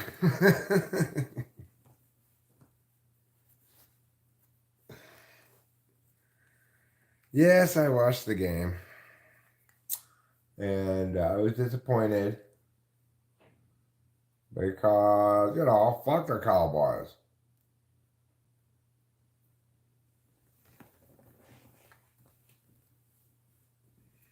Food cube, food cube, food cube, food cube, food cube.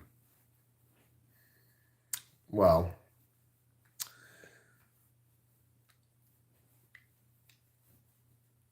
Caliaxican. Rabbits are everywhere. We don't see very many rabbits. I see evidence of rabbits. I find when we walk, I'll see like rabbit hair sometimes stuck to stuff. But I don't actually see the rabbits very much. They must do a good job of hiding.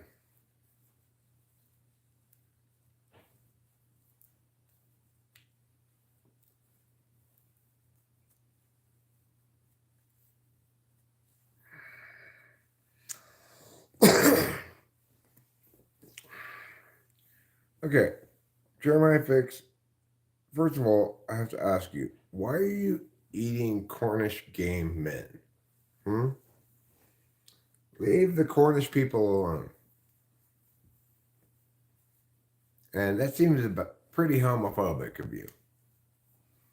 Cannibalism only on Cornish gay men. Toy boat, toy boat, toy boat. You could also try to say crunchy country croutons, country crunchy croutons, crunchy country croutons, country crunchy croutons, crunchy country croutons, country crunchy croutons, crunchy country croutons. Okay, if you say that, you have to say it first crunchy country, or first country crunchy and then crunchy country, both of which end with croutons. Croutons. Country crunchy croutons, crunchy country croutons. Country crunchy croutons. I'm not knocking your fetish. If you like to look at rabbits, that's fine. Toy boy. It's because you want a boy toy, Aries Flare 09. You're one of those kind of ladies. You want a Chippendales dancer.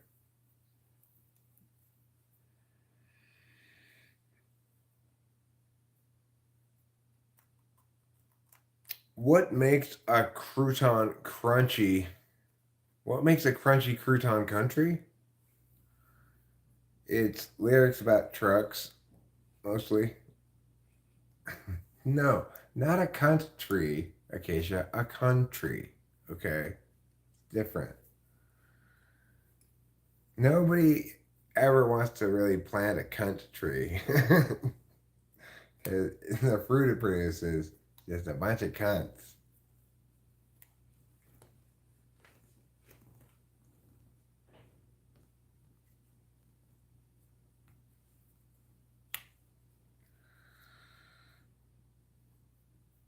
Like the song of for the on the commercial for crunchy country crunchy croutons is like sung with a twang too, like country crunchy croutons are the crunchiest country croutons, and when you country crunchy croutons, your salad will sound like this. That's the song for the ad for country crunchy croutons. Crouton country. This is crouton country. What you doing up here, boy? This is crouton country. I'm just a jar of bacon bits. I don't mean any harm, sir. Yeah, in crouton country, we don't take kindly to no bacon bits. It's a crouton country is what sperms are. It's a pretty crass way of naming sperms, I think.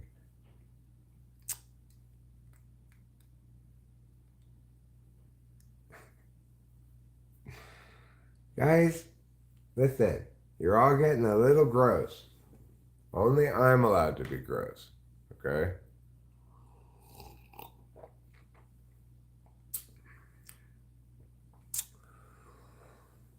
Ah.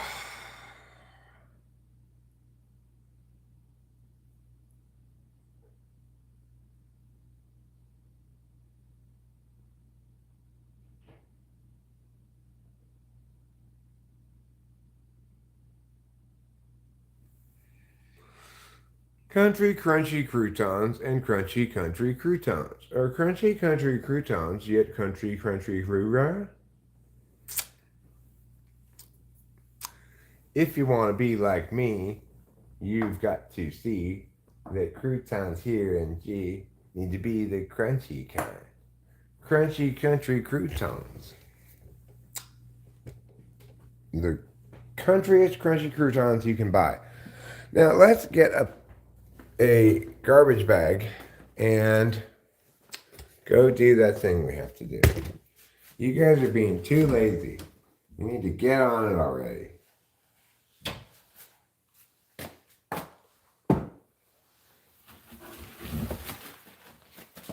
You need to stop fucking around and get something done. You lazy.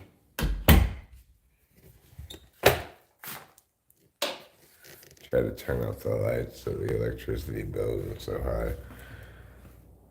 You know, when it's hot, when we have the air conditioning on, the electricity bill gets pretty high.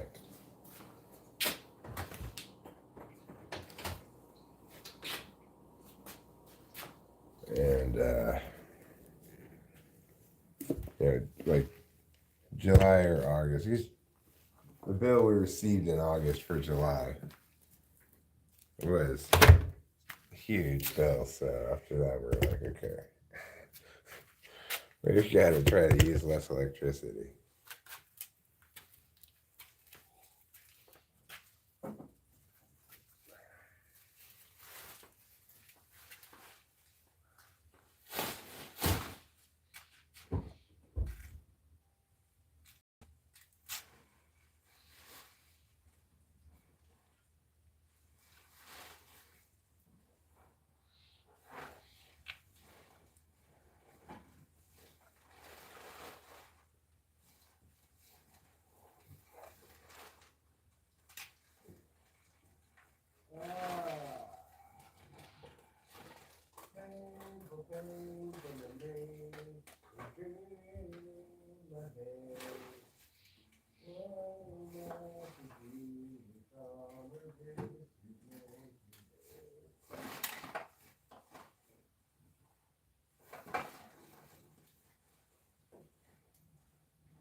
It's a negative and it's a yes.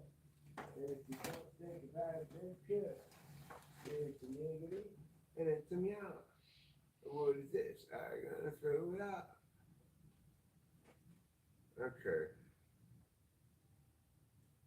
I don't need this, do I? What is this?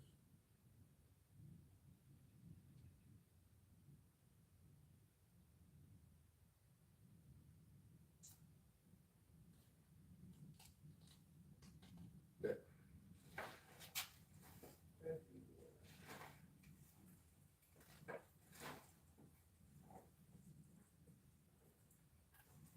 Okay. Doesn't need to be. Doesn't have to be that way. Okay.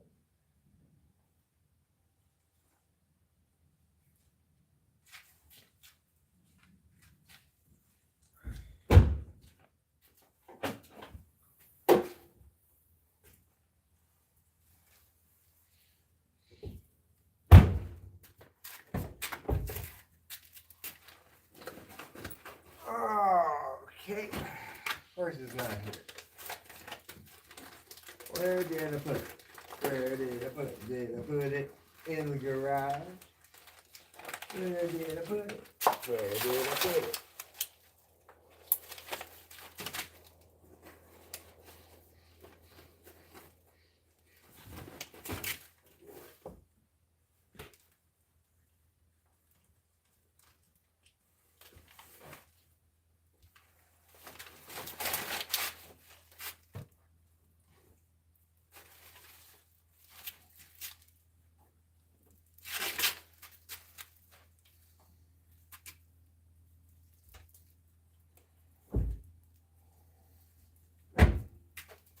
Okay. It's a full bag of trash from the car.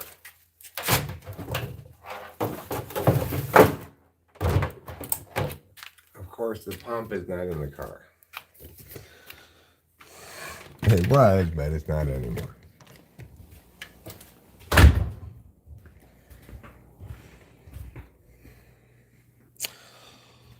So,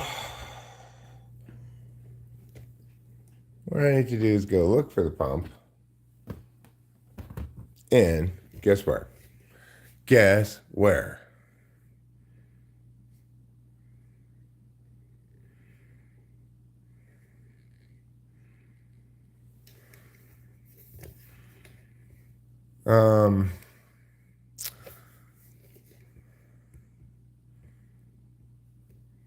You think he meant worn instead of warm?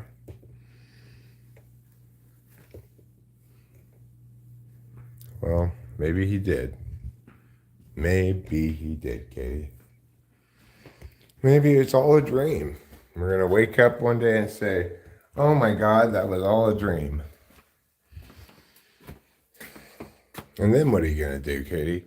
You have spent all this time and effort investing into this dream, and it will just have been a dream.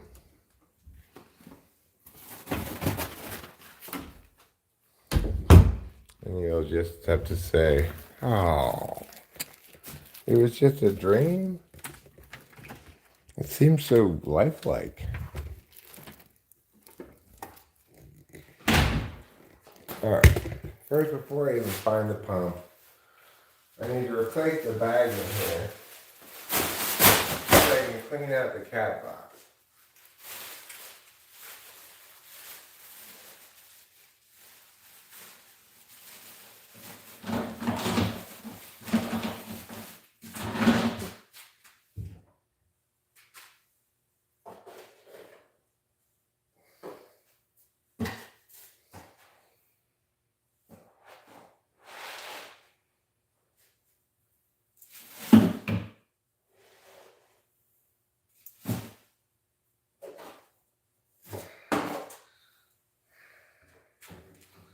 Okay.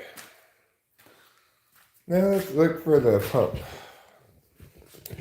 Of the car.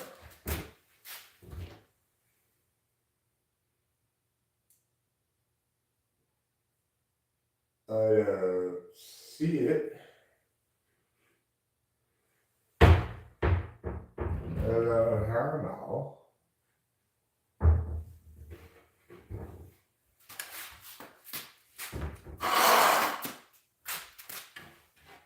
Did Cameron take it back? I haven't taken it back.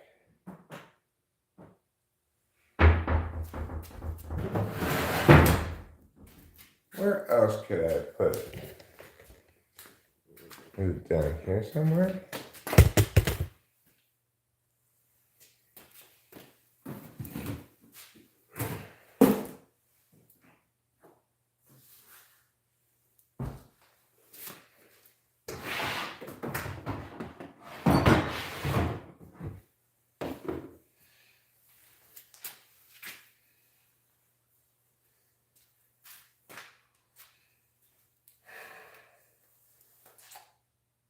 Well, I don't seem to have it anywhere.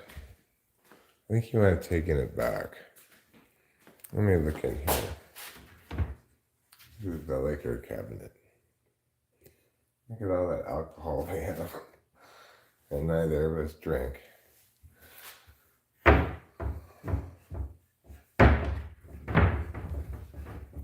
Is it in here? No. Did your mom take it with her when she left this morning? Oh, good golly, Miss Molly. Well, I do have one can of Fix-A-Flat.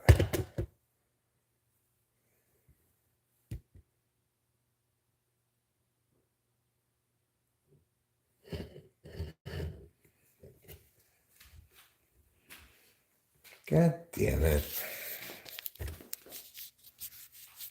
Man, do I even have a spare? Let me see if I have a spare. I don't want to have to jack up the car and change the tire. God.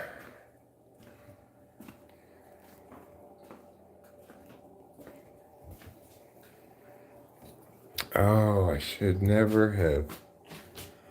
I think I told Cameron take it back and I'll just get myself one or something. I think I did something dumb like that. Stupid Eric. Let me see what I got. Like, there's no spare in this car. It doesn't even lift up.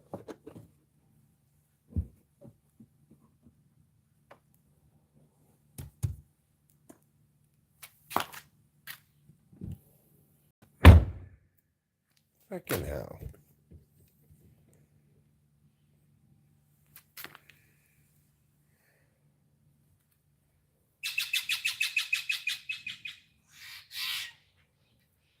I think the birds want me to give them some cutlets. How am I going to deal with this? I don't want it to cost $1 million.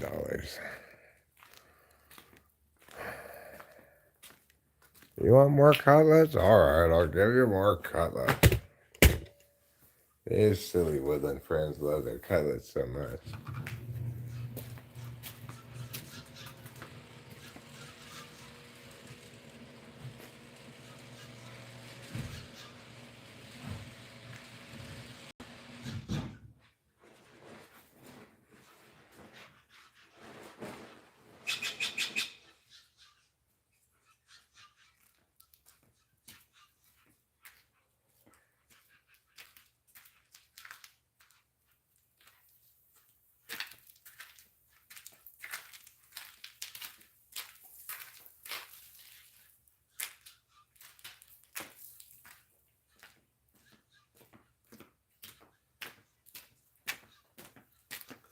Now I'm going to put cutlets over here.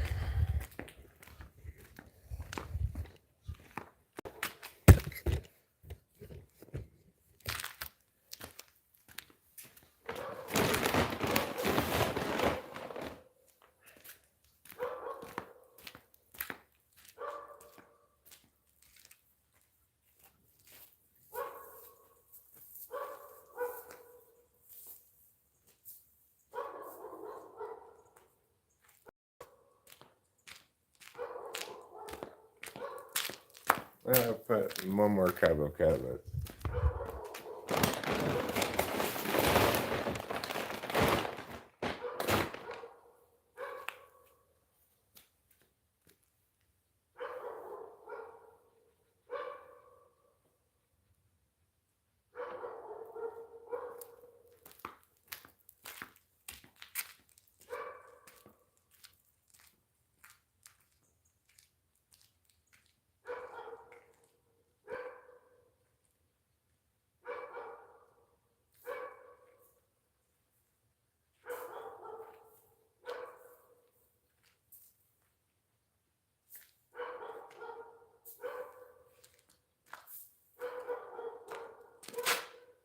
Oh, hush, dog.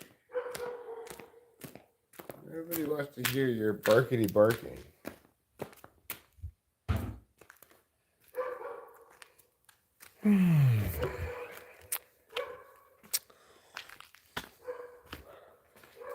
Oh, what an annoying sound.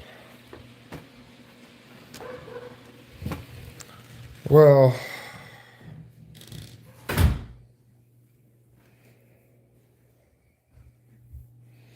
there's nothing much I can do now then with the tire.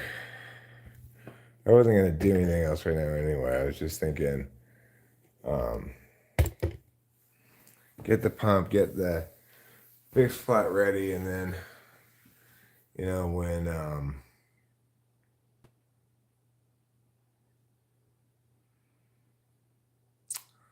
when he might be around, he trolls under all the counts on YouTube. Who, Vincent Gallo? Well,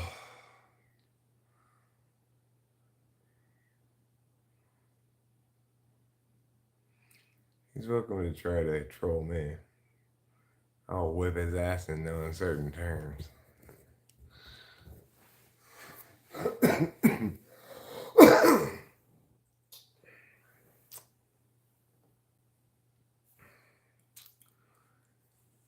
He hates you too, and I ain't too fond of him. So, bring it on, Vincent Gallo.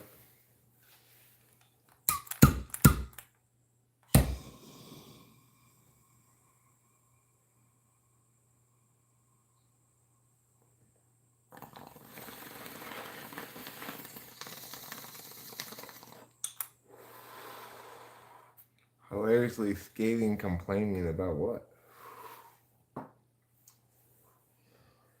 I mean, what he's attempting to do is deny any legitimacy to the individual YouTubers and to reduce them all to YouTubers who can be dismissed in scathing fashion because of the medium they happen to work in. You know, it's ridiculously, it's a ridiculous projection of insecurity. Hi, Chief Queef. I mean, obviously, I should be evaluated on my merits, not on the platform I happen to be working on. It's ridiculous. And I would say that to him, were he to come here. And say, if you're incapable of responding to what I'm actually saying at all, but instead are obsessed with condemning the platform upon which I'm saying it, then you should be asking yourself some questions as to why.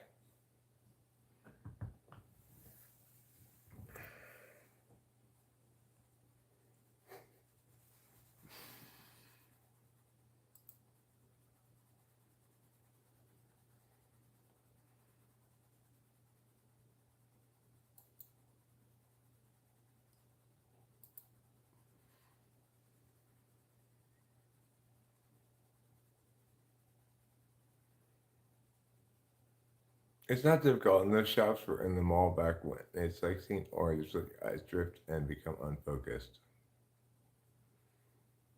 Who? Vincent Gallo?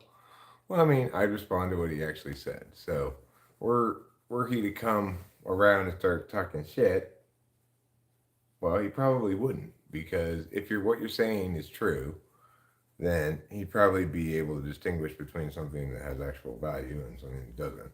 But I don't know. His uh,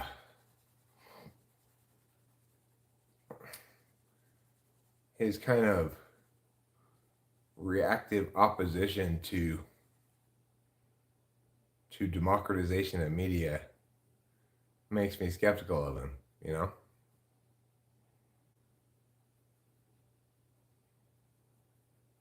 So, some people, obviously, everybody's wrong about some things, except me, maybe. But, even I am wrong sometimes. I try not to stay wrong about things, but almost everybody's wrong in some ways.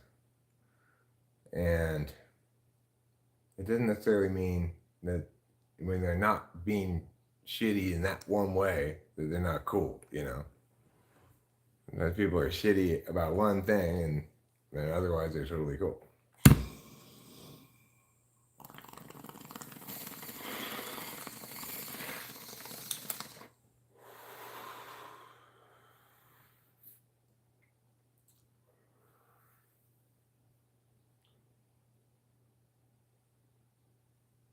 I don't want his attention. I'm not trying to get his attention, The guy doesn't interest me that much.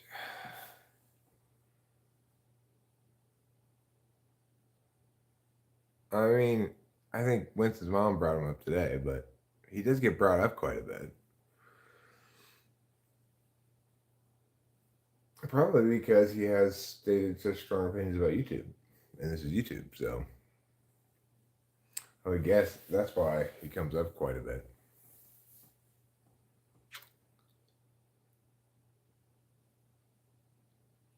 Queef Latina. Queef Latina is a good name because for like a Mexican lady rapper, Queef Latina.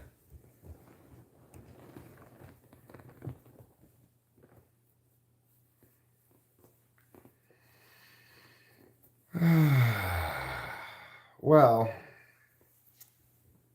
I'm kind of at a loss now. I guess what I'll have to do is just wait for Rich to get up, put the put the fix a flat in, and and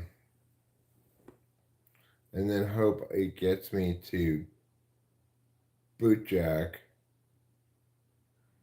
where I can get another can of fix a flat. Or look at it at least after I put the can of fix a flat in and see if it's got enough air. See, I'm quite some distance from even boot jack, you know. I don't even know if my AAA account is still active or not. I'd have to go log in and see if I have to pay the bill or something. AAA is like one of the only kinds of insurance that's really worth having.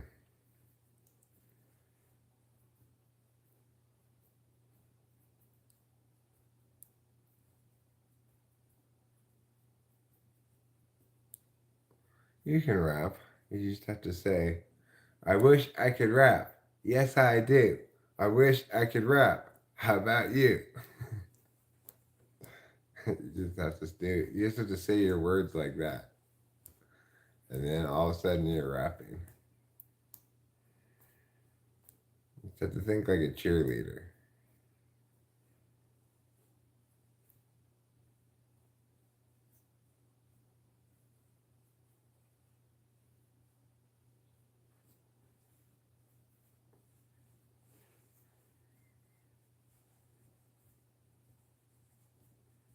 My car doesn't have any spare in it. Okay, well that's good to know, Winston's mom. If I pay my dues, then I can call them immediately. Uh, Katie, we actually don't have Uber or Lyft or anything like that available up here. We don't have DoorDash. We don't have Uber Eats. We don't have anything like that.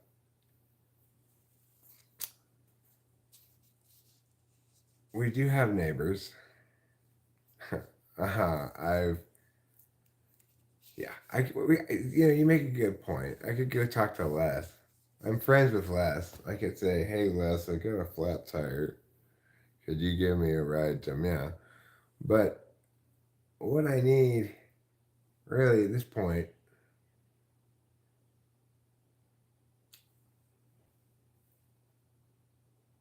I mean, I'm not exactly sure what to do really, because we're we're a lot of miles, a fair amount of miles of windy road just from Boot Jack, which is not going to have everything we need by any stretch of the imagination. It's just going to have maybe another can of Fix a Flat. Um,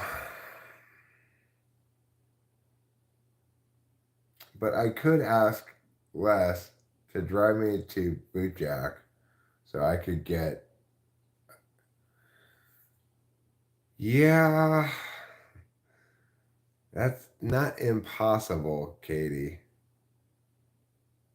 I'm not exactly sure what I need.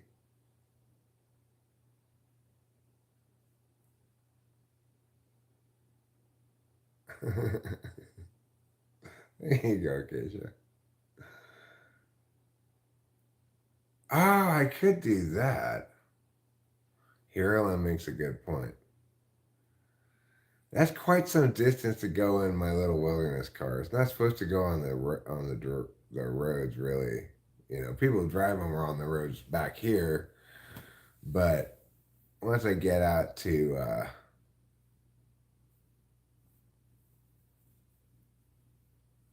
once I get out to like Dara Road, it's a little sketch to be driving my little wilderness car, I guess, or it's definitely not street legal. You know, you're not supposed to drive it on the regular roads. It doesn't have a license plate or anything.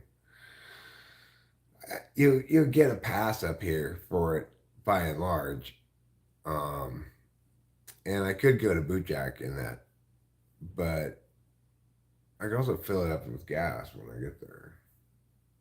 That's a really good idea.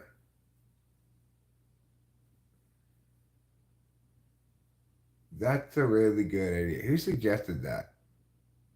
Heroin. You get a wonder point. You get a wonder point for that excellent suggestion. I never would have thought of that. I have a little car in the garage that doesn't have a flat tire. Yes, he deserves a wonder point for that because that's a very useful suggestion. I'm not sure if I'm going to use it, but it's something for some reason it never would have occurred to me to drive the other car we have to get something. So I don't know if I'm going to do that or not. I need to talk to Rachel because I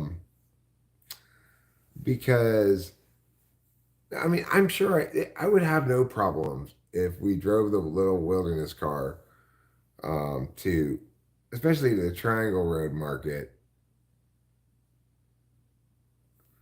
Uh, I'm not worried about getting a ticket or anything. I just explain what's going on to the Mariposa County Sheriff, and they'd be fine. They'd be like, all right, cool. They wouldn't even really probably bother to pull me over, but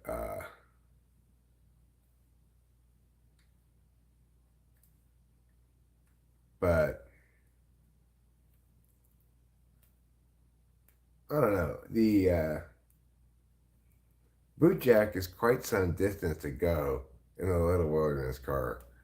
It only goes to 20 miles an hour, really, maybe 25, but at least that's as fast as I've gone with it. I haven't tried to push it to like the maximum speed or anything.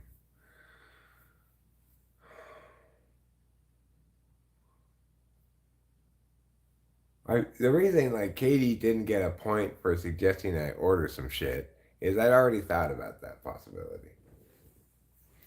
So that's why she didn't get a point for that. Whereas I had not thought of, nor do I imagine it would have occurred to me to take the little wilderness car. That's why that suggestion gets a point. Even though Katie's suggestion is a better suggestion, probably, I'm more likely to do that because I had already thought about that. It didn't get a point. I just wanted to explain to you the logic of it, Katie. Because you're probably wondering, like, why did that get a point, whereas my better suggestion didn't get a point? No, well, I anticipated you might be a little fussy about that. Well, I just explained why. Okay, so it's purely because I didn't think about that thing. Now, it's also the case that you didn't know about it, so you couldn't have thought about it yourself. In that regard, there is a skew towards having knowledge in this particular instance of my specific circumstances um, in order to provide a helpful suggestion that I hadn't thought of. But that's an isolated incident and not representative of the Wonder Point economy as a whole. It's not gaslighting. My goodness. That's what's called the headlights on my little little wilderness car.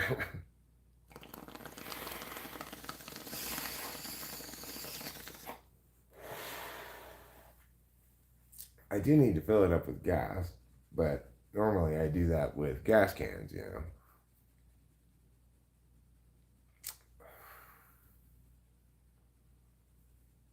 So where's Boot Jack's tires? Well, I need to make some phone calls, you know. I need to make some phone calls. What did I do with that cable I brought in? That black cable. I brought it inside. What did I do with it?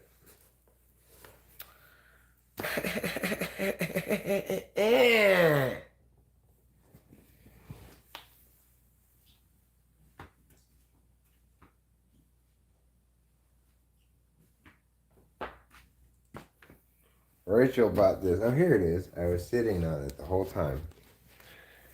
Rachel bought this little doll. I like it a lot. It's cool. As you can see, it's male. But it goes well with Tiffany, right? They're both naked. It's perfect for a naked and afraid episode.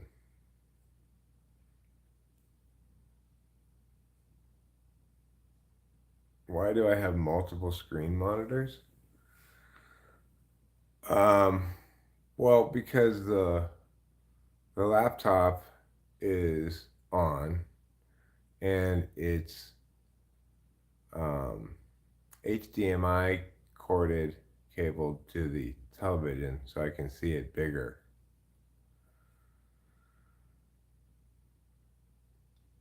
Right. Well, that's the deal. 10 miles of roads that also have cone putters. Don't forget about the cone putters. So that I guess Rachel got it so that it goes with Tiffany, right? Tiffany's also naked. They're both adults though.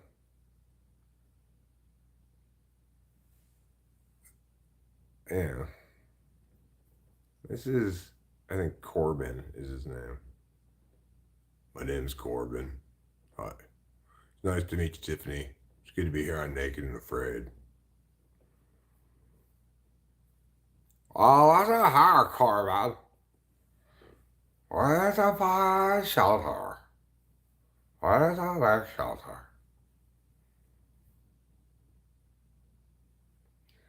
Well, that's the true answer, Jeremiah Fix, is that's how she came in the bag of toys I bought. But the narrative answer is she kept coming home drunk, being dropped off by various people, completely naked. She just lose her clothes somewhere during the course of the evening. Of course, she's Tiffany, so she never got like taken advantage of or anything. She'd always just get blackout drunk and lose her clothes, and then find things and tell people what to do, and be Tiffany. She's actually a very faithful girlfriend to Fishman. She just one day gave up on clothes because she kept losing them. I was like, oh, there's an Iowa.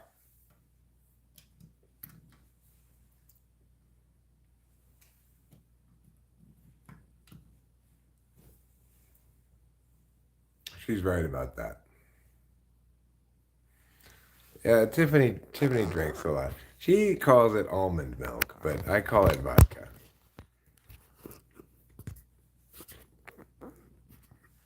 It's just almond milk. That's right. I got more almond milk.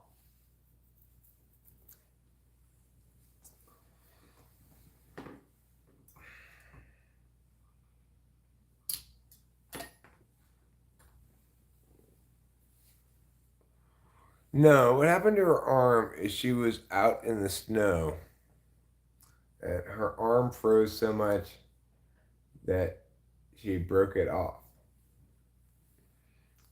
That's what actually happened, It's like I was playing with her in the snow and it was too cold and her arm froze so much that it broke off.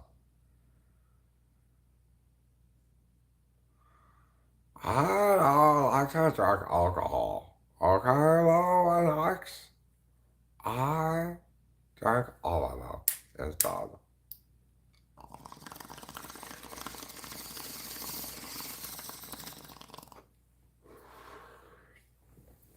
What I've learned is the almond milk at the coffee place is not really almond milk.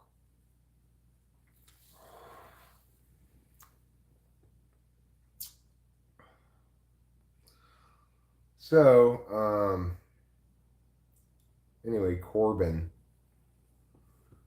I don't know if that name will stick or not, but I just came up with it at random, kind of, right now. Rachel didn't name this guy, so I named him Corbin. He's got little angel wings on the back of him. These things are actually part of his body. It's not some sort of outfit he's wearing. Same with this panda hair. It's just how his hair grows. I was born with wings. Please don't tease me about it.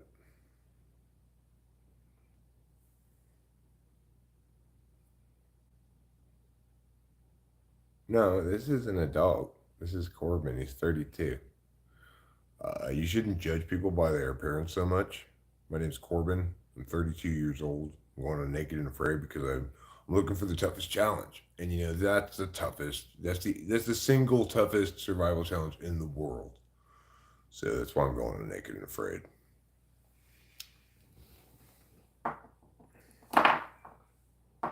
Tiffany's like perpetually 25 or so.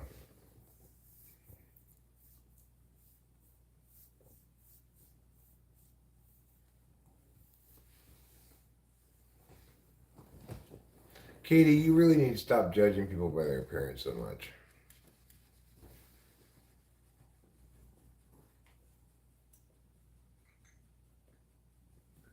Others will think you're shallow.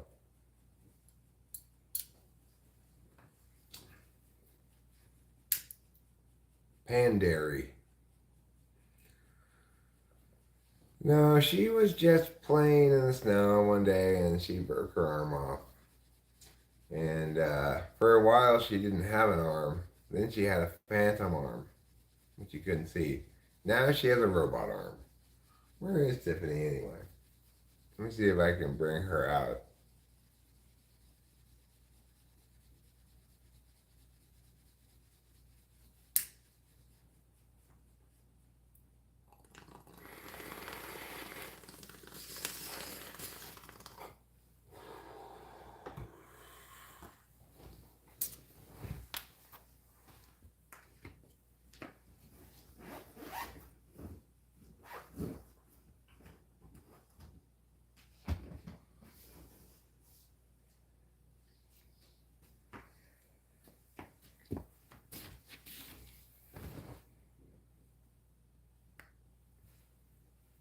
Hooray for Taffy! Hooray, hooray, hooray for Taffy!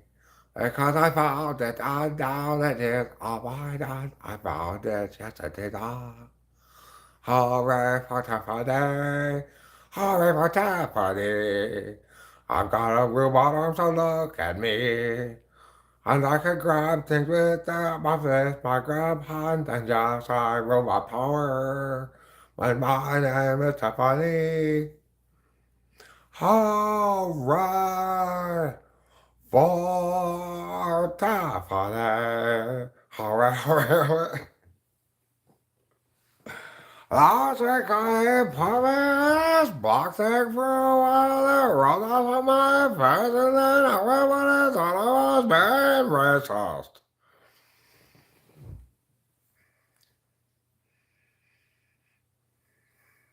I'm sorry, Tiffany. I've apologized for that so many times. I had her in a black leather bag that rubbed off on her face. Am I having a sleepover with Rachel? Actually, she didn't sleep over last night. She went up to slept in her room after the virtual intercourse. Virtual intercourse is defined as having sexual intercourse while talking about Brexit. Talking about breakfast. No, Tiffany, talking about Brexit. Talking about breakfast?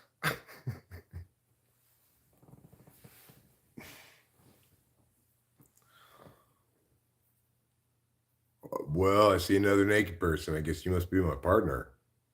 Oh, hi, y'all. I'm Corbin, 32. Nice to meet you. Are ya, Baba? No, I'm not a baby. I'm a 32-year-old man. Is this your, are you wearing a hat? No, this is my hair. What is this? Things on your back. And my wings.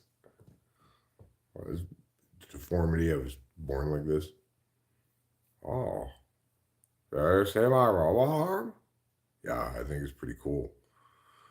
Oh, well, I guess you must be the guy I'm supposed to hang out with on deck on Friday.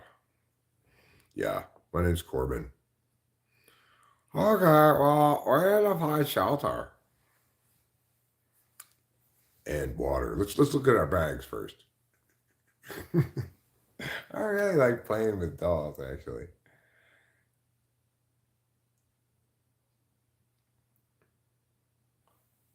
Our question in the DARE program is homophobic.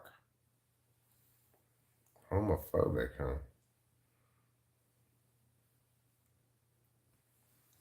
Yes.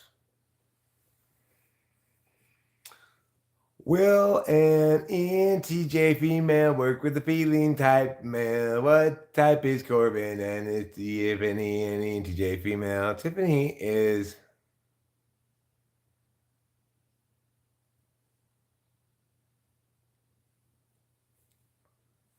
Other than that group that says homosexuals says stay in Mexico?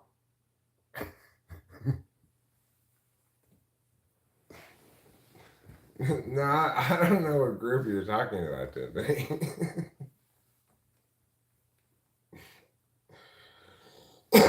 Tiffany doesn't really know what DARE is, I don't think. I don't want to know. It's like that girl my goes to says, like, let's build a big wall and keep all the homosexuals in Mexico. I think you're just confused, Tiffany. I stands for the Americans against regular everything. The Americans against regular everything? Yes, it's a terrible hate group. Nobody should like it.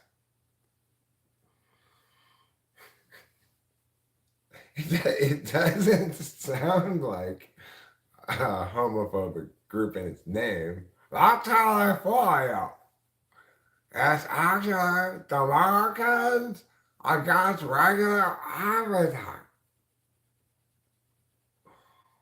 Even regular homosexuals.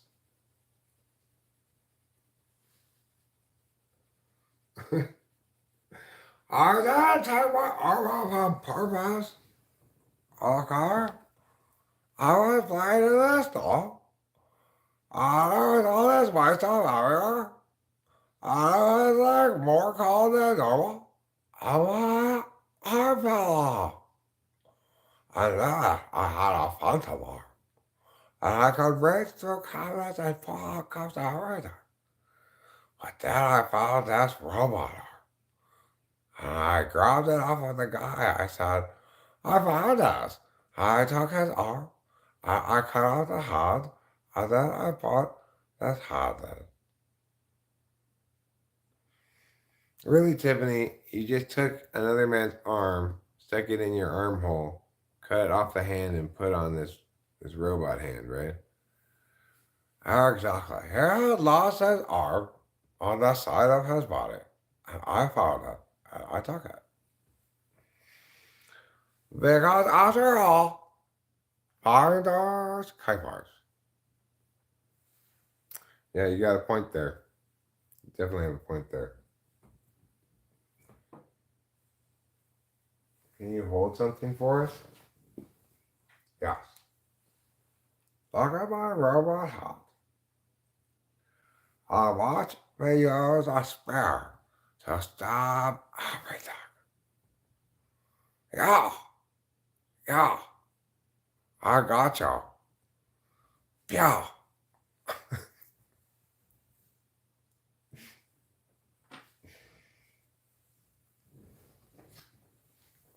I like playing with dolls. Playing with dolls is fun.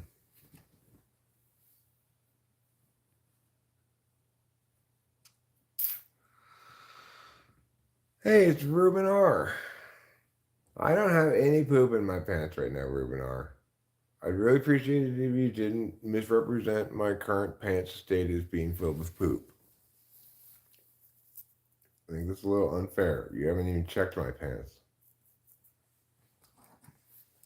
Other people is fine. We can assume their pants are filled with poop because they probably are. But my pants, I've done a pretty good job of keeping them poop free this morning.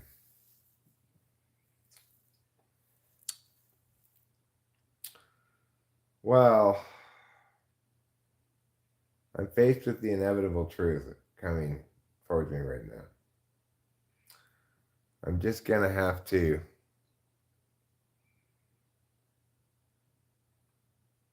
put off making any decision about what to do with the car or anything until Rachel gets up. And then discuss our options. We do have enough food that we can live here while we wait for something to get delivered. But what exactly could get delivered that would successfully solve this problem? I could try to get like another couple of cans of Fix-A-Flat, each of which has a certain number of pounds of compressed air in it, as well as the stuff that. Oh, you were only saying hi to those who were laden. Sure, I hadn't even considered that, Ruben, and I'm sorry for that, for being so inconsiderate. I always thought you said no, and I can change hands if I want to. Show them, old man. Now look. Now I've got a different robot hand. This one is like the robot in the movie Star Wars. And you can stick it in the thing and go and it does stuff. That's great, Tiffany. Thanks for letting us know. I accidentally overglued her legs. I wanted to make her less sit downy, but not entirely sit downy. Tiffany's devolving. Well, it depends on your purpose. If you're trying to interface with a network, you're trying to hack a network, you want this hand, okay? Because this fits into USB ports. So it lets her. Well, I know I wanted her legs to have some resistance so I could stand her up or sit her down, right? Like it was originally designed to do, but she had gotten so she couldn't stand up. She was her hips were too floppy. And so I tried to add a little bit of glue so that to make it not, not stuck, but a little bit less floppy. But I didn't keep moving it enough, and then now it's glued stiff. But the good news is I could use, I think, a little nail polish remover, and I could get her hips unlocked, is what I'm thinking. I haven't done it yet because I've been working with her just as a standing lady. Like this guy doesn't have any moving parts. He's just a statue.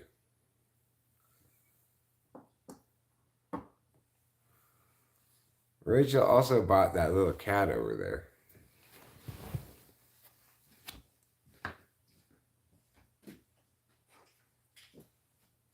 Are you ready to cut me some ham? My name's Cunningham, not cut me some ham, okay? I use this slide mostly as like a thing to stand on top of, so I'm the same height as other people.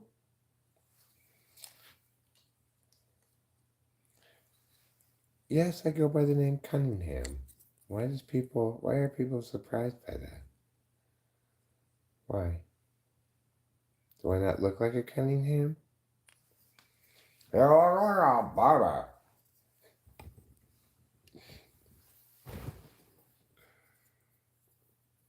Sit downy softener? or syndrome.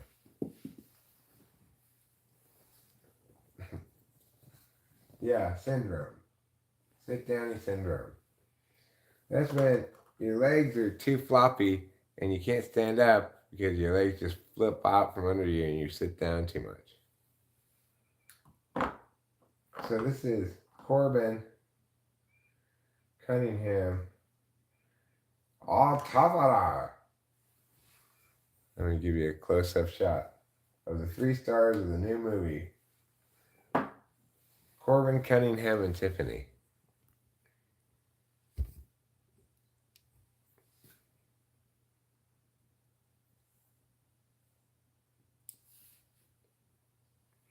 I think maybe.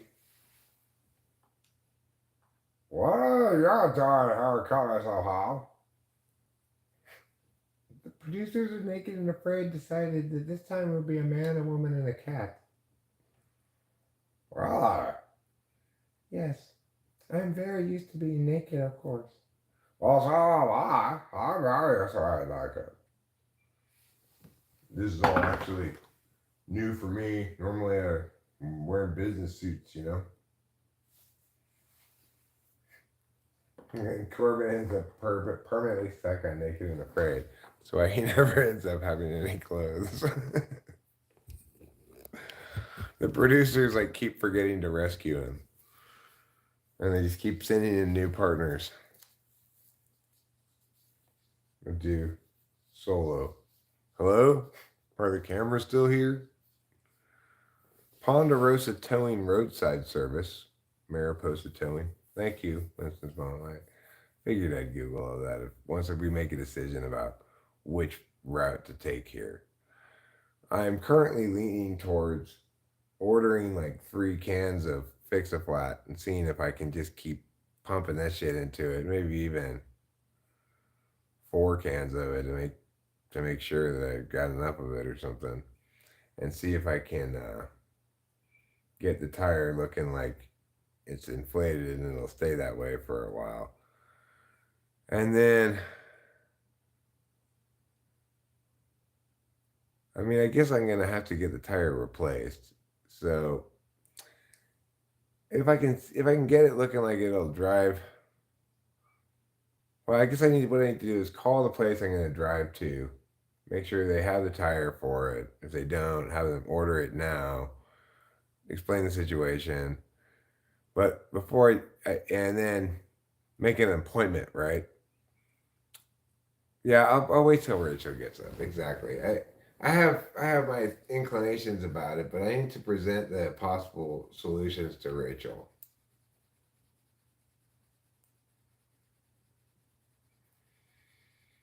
Well, I know we're dealing with it, Winston's mom. We're dealing with it.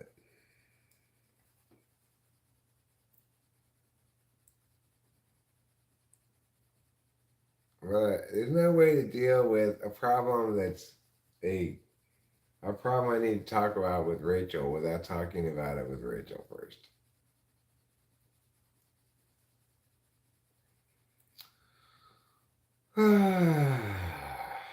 So that's where we are currently. Put it this way, it's the chariot card in reverse.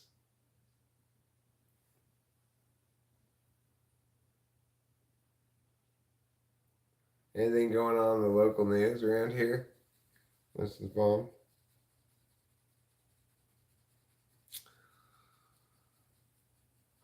Well, I need to talk to Rachel about it. What you guys keep not paying attention to is that I need to talk to Rachel about it. So, but I appreciate all your various ideas. I feel like I'm aware of all the possible options that we might take here. Um,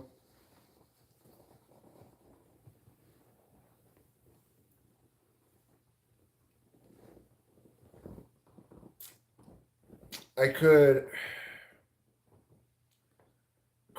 I could additionally call the shop I'm taking it to get the tire replaced.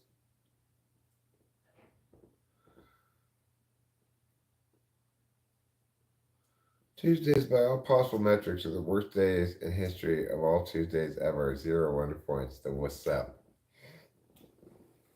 There are 0 wonder points for the day itself. It doesn't deserve any wonder points.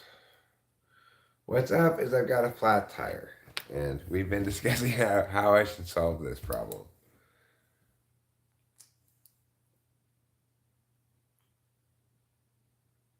So, obviously, that's not a very fun topic. The other thing is, though, we're like out of everything. So, well, I know. The point is, how am I going to get the car someplace where I can get the tire replaced? I'm not going to try to change the tire myself because even if I were to do that, I'd still have to go get it like aligned and balanced or whatever. So I have one can of Fix a Flat right now. I thought I had a pump with me, but I realize now that I don't have that pump.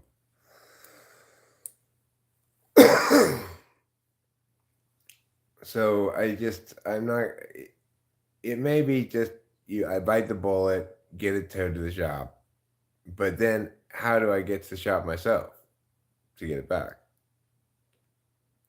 Right? Do I have it towed back to me? There is something that can't. The point is, I need to get it drivable. That's just the bottom line. I need to get it drivable, and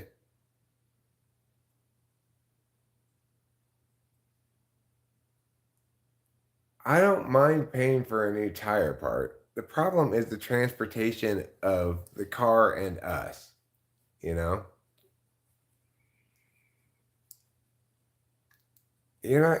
people are not understanding the rural aspect of this situation adequately and the one caredness of us.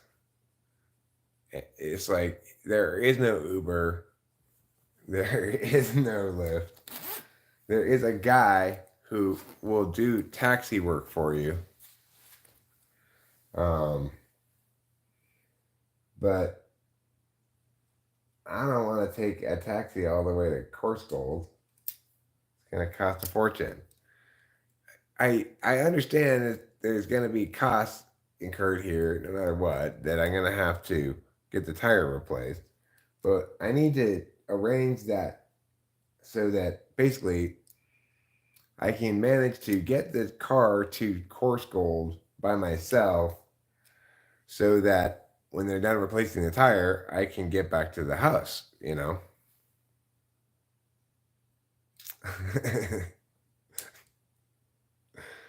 Oh, no, I don't have a Ferrari.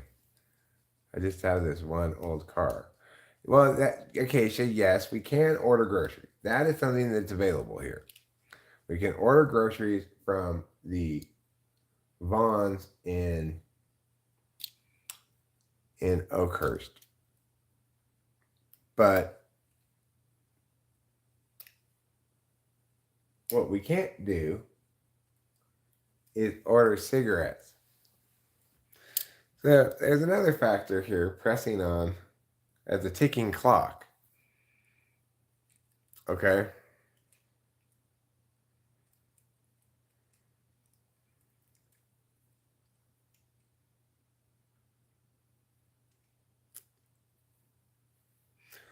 Well, I mean, it depends on what I get the tire to look like. You know, the ideal solution is I get like 4 cans of Fix a Flat. I put 3 take to fill up the tire, but until I get it to look like the other tire on it and it stays fine. I mean, until I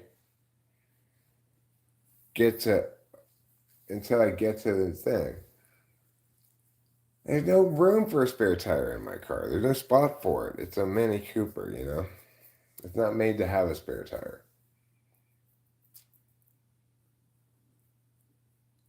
Yeah, get the tire to look like a non-pop tire. If I can do that, then I can drive to Course Gold and get it replaced. And I guess I should do that even if it seems like, well, this fix a flat worked. It seems fine. And at this point, this tire's given me so much trouble since I originally got it. Well, good for you, Lou. Good for you. Congratulations. Mine does not have a spare. My back floor doesn't open up, doesn't lift up.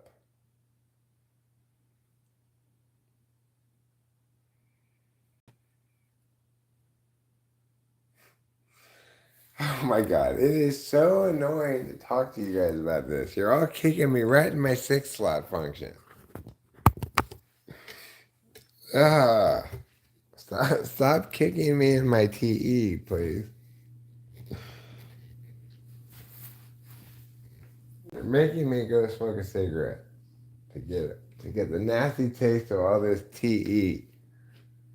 I know. It's the best Johnny shirt ever because it's from the tour that he didn't complete because he got injured after 6 shows. Talk about, like, history's pimping his shirt.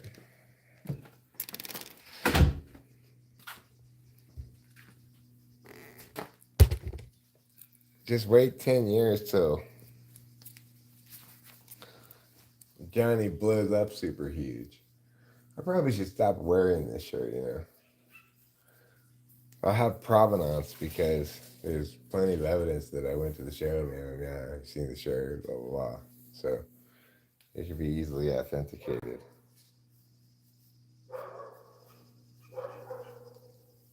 I also have a signed hat from that same tour.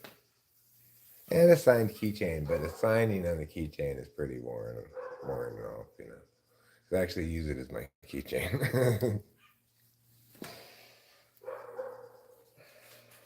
Okay.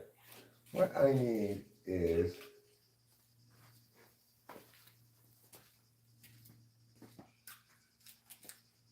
a beverage of some sort.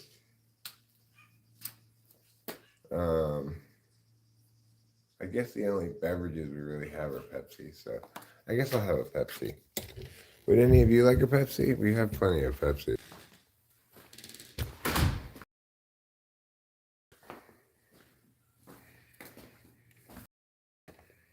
I wish I didn't have to see so many wounded, suffering mice.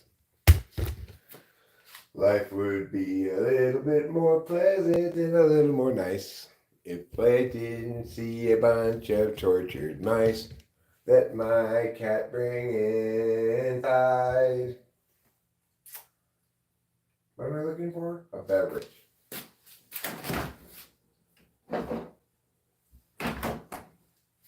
What am I looking for?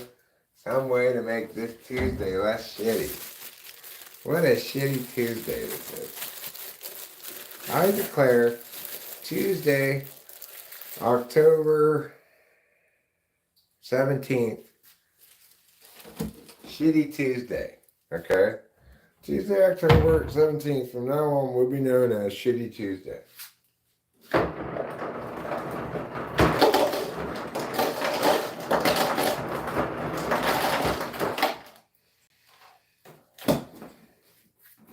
And it'll be known as the shittiest Tuesday of the year. It's the worst day of the year. Yes, it's Tuesday, but it's not the holidays yet, and it's October 17th. It's the worst Tuesday of the year. It doesn't even have its own song, it just steals a Christmas song and changes the lyrics to it. That's how shitty Tuesday, October 17th is. If your birthday is Tuesday, October 17th, you're known as a shitty Tuesday.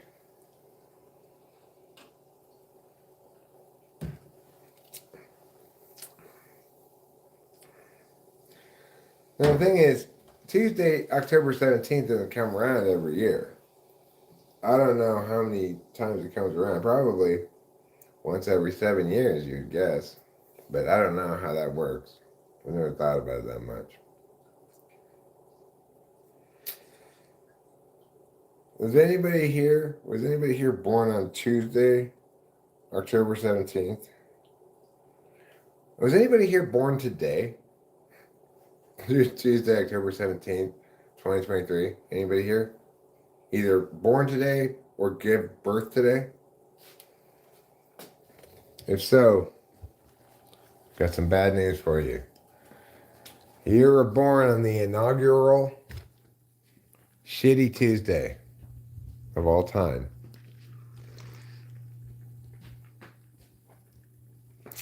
Eric, isn't it redundant to say of all time?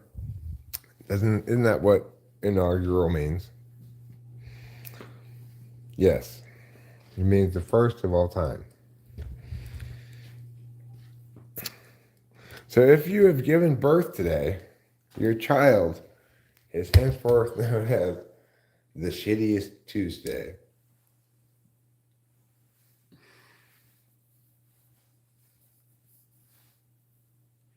Elliot Smith, I've heard the name before. I might have listened to something before.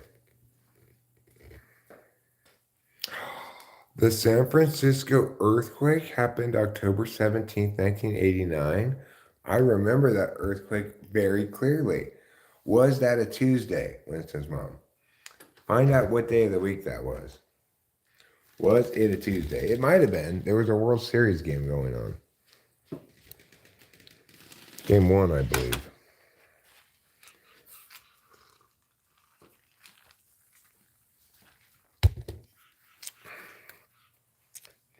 Can you find out if it was a Tuesday? If it was a Tuesday, we have just hit the jackpot. We've realized something very important. The Tuesday, October 17th are inherently shitty days. If it wasn't a Tuesday, well, still makes me skeptical of October 17th.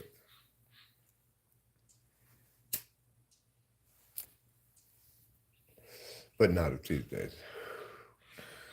My skepticism of Tuesdays could hardly rise any higher. I'm already very skeptical of Tuesdays.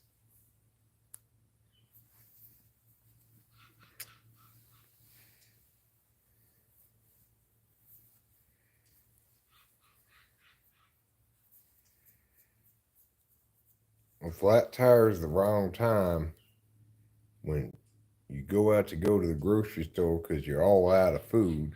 It's the wrong time to discover you got a flat tire.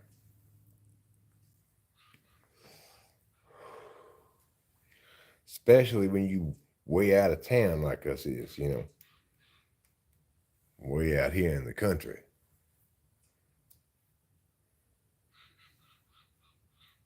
We ain't city mice, we country mice. That's why I talk like this now. Now that I live out here in the country.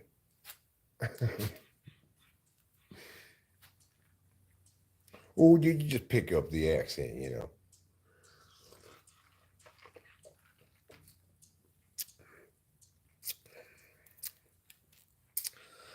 No, people in Mariposa don't have a country accent.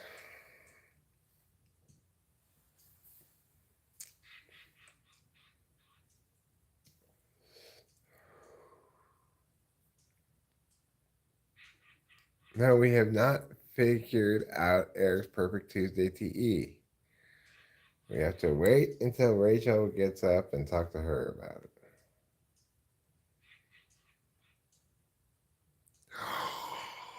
October 17th, 1989 was a Tuesday? Oh my God. It proves what I'm saying. Tuesday, October 17th is a bad day. Write it down, everybody. Write it down. It's the real Friday the 13th. It's more precise than Friday the 13th, but if you have a Tuesday, October the 17th, you're in trouble. You are in big trouble.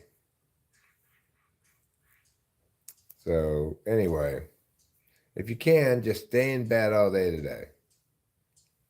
It's like a single day's worth of 10 years worth of Mercury and retrogrades, all falling on us like shells from heaven. Um, we have to do a tarot card read. Now that we know this, the Tuesday, October 17th is a cursed day. Now we know that we have to do some tarot reads and see how cursed it is. I like watching those shows about like unexplained this, Well, is Tuesday, October 17th really cursed? Some believers say yes. They interview these people. Just look at the history of Tuesday, October 17th. It was on Tuesday, October 17th that 10 million people died in the Black Plague, called Black Tuesday.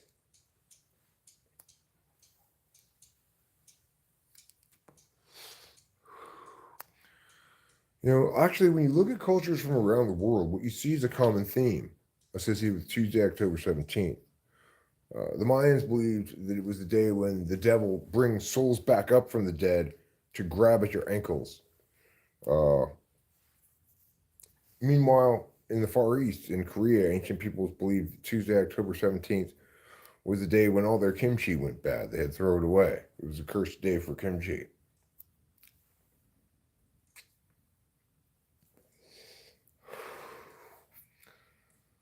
So we're going to have to fight back against the curse of Tuesday, October 17th with some serious tarot pulls, okay?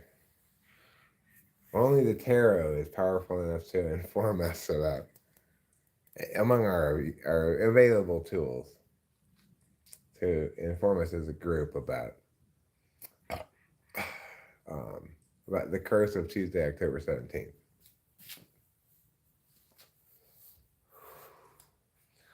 Wouldn't it be great if you started Googling and it turned out like every Tuesday, October 17th, that some horrible thing happened?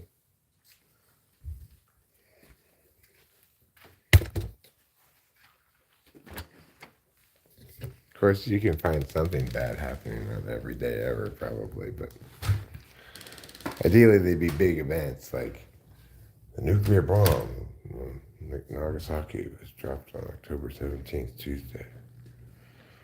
President Lincoln was assassinated on a Tuesday, October 17th. That'd be cool. Put together one of those kind of videos. Is Tuesday, October 17th really cursed? And just find something bad that happened on every Tuesday, October 17th? People would be so convinced by it. They're like, oh my God, Tuesday, October 17th really is cursed.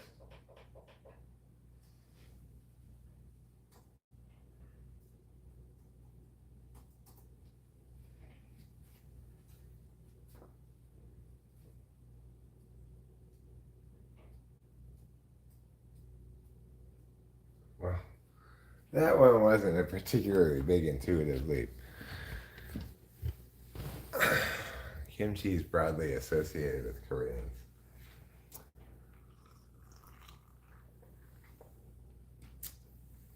But I want to show you the hand that Tiffany uses when it's time to go to war.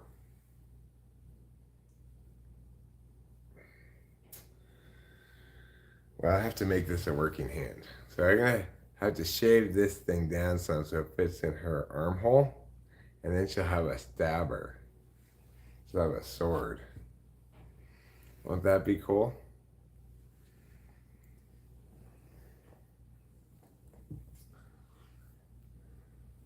Now, granted, we use this sometimes to poke things. Sometimes things need poking. Like bowls, need poking. Tarot cards, that's what we're doing. Fortunately, Susan is the bad reputation for being lazy. When really, Susan just empowers me to be lazy. I don't have to get up to get the tarot cards. I just lazy Susan them over to me.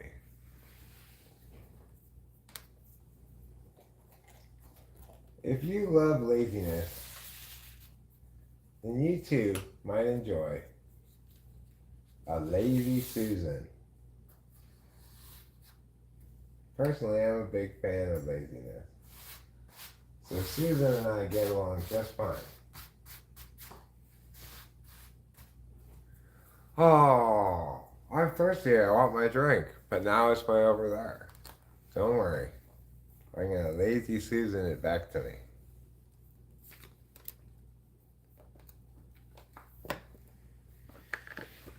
Okay, we're going to do first a community poll for the day as a whole, okay? Keeping in mind, this could be a pretty dark poll because it could be a pretty dark poll because it is, of course, Tuesday, October 17th. A day of woe, we sometimes call it.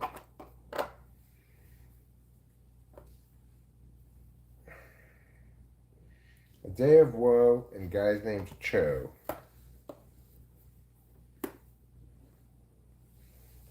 I think Cho is Corbin's last name. I'm Corbin Cho. Okay.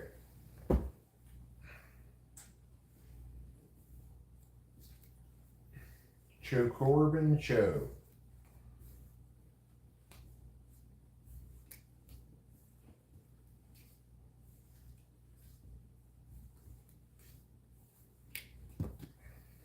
Ban Corcho. Now, this is the first card we get. It's before the 9 of Swords. Okay? This is for the community. For Tuesday, October 17th.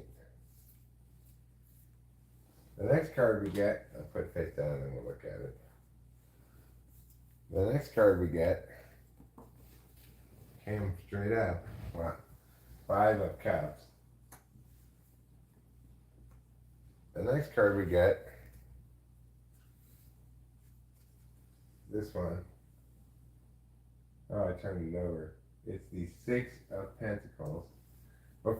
This is, which one's before and which one's after?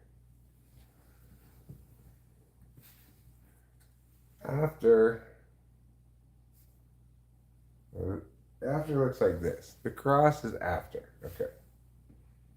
The cross is, the before looks like this. The after looks like this. Okay. So, what we have here, let's bring it over so you can see it better. We've got 4 cards. We're going to pull a 5th card. We've got 2 fours, 2 afters, and we're going to pull a during card.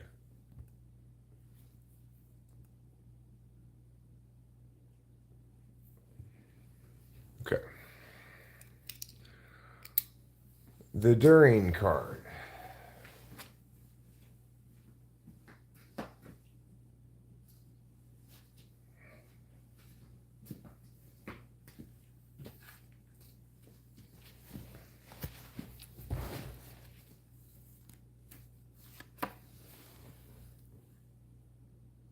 It was upside down too. We're going to upside down chariot. Okay. So, the tarot got it right off the bat here. Okay.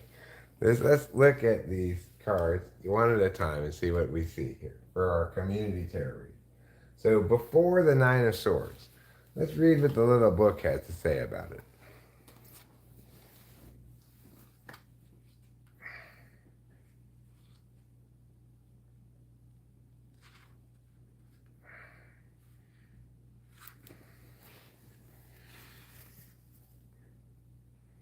Before the 9 of Swords, it says, the stuff of nightmares. The 9 of Swords is the card of nightmares. Hovering ominously in an inky black night, 9 swords drip with blood. Underneath them, a young man sleeps. He lies flat on his back, oblivious to the ghastly image suspended above his pillow. His pillow and his pajamas are unrumpled. His quilt, sewn from the signs of the zodiac, lies perfectly straight. While he sleeps under a curtain of fear, he also sleeps under the protection of heaven. The 9 of Swords depicts nightmares, phobias, insomnia, and worry.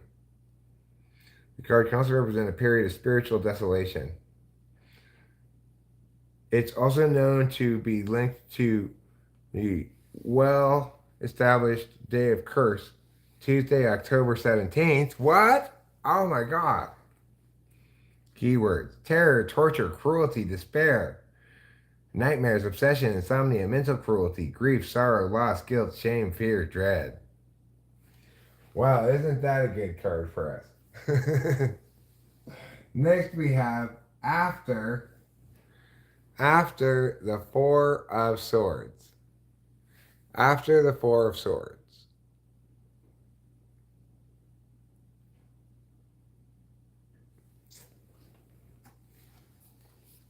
The after book.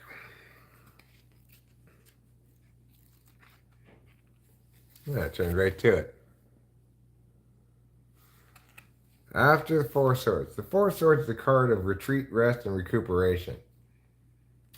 Card description. A young woman carrying a white rose stands near a knight in effigy. The figure is carved into a lid of a tomb, and it's lit by a soft glow stained glass window.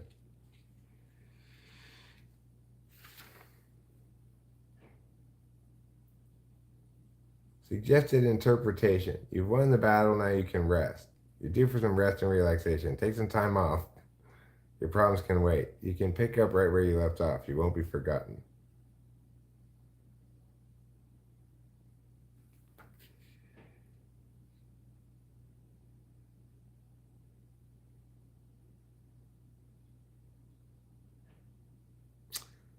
Okay. So that's it for the after of the Four of Swords. Now we have before the Five of Cups. As you see, this cat has knocked over one cup, and it's going to knock over another cup before it's done. So let's find out. The Five of Swords. Before the Five of Swords.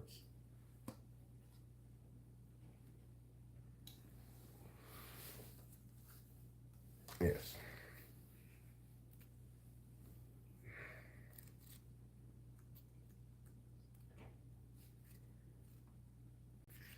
I like this book better. It's got more pictures in it. Before the Five of Swords. The Five of Swords is the card of conquest and defeat.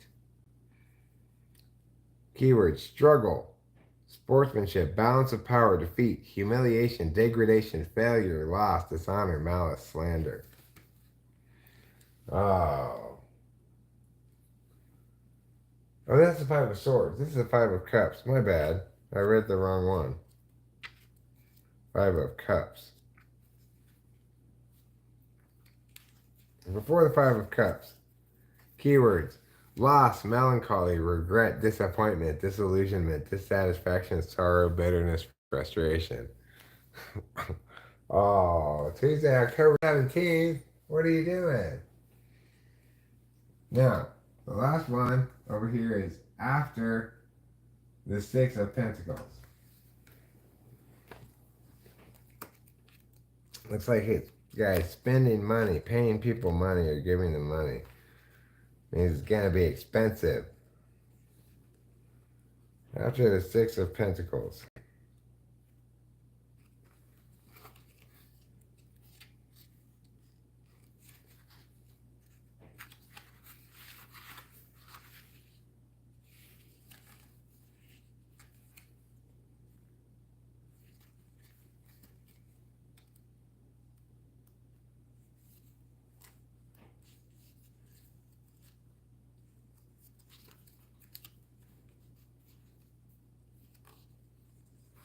The Six of Pentacles.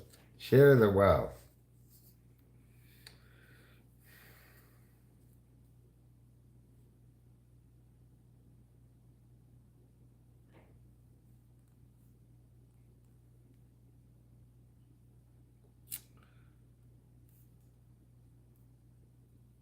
A wealthy merchant with a balanced scale in his right hand uses his left hand to distribute alms or pentacles to a steady stream of beggars.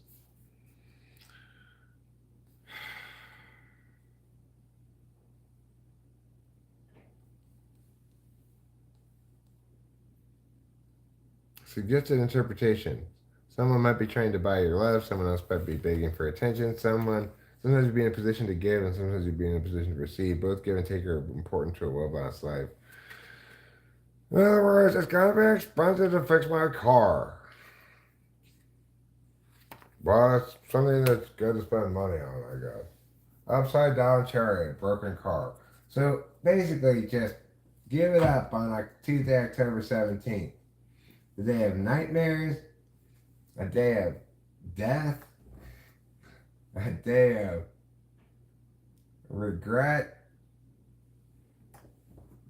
and a day that's expensive. Well, you don't go anywhere. So just go back to bed, everybody. Tuesday, October 17th is a day of massive suck.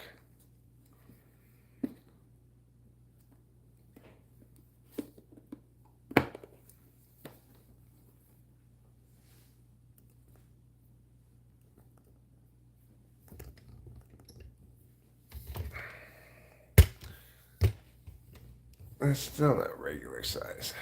There. That's regular size. I'm regular size, but it seems much bigger to me. Squares ain't kitchen in the baby mirror, but the regular size, actual size to me. Boo doo boo.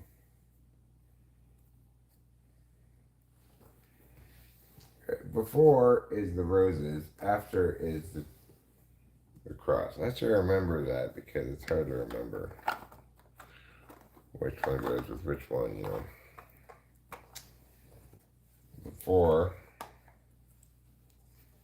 foresight. It's easy to see which book goes with it. And after, oh, I didn't put the cards back yet. God damn it. Stop it, R. Why are you so stupid?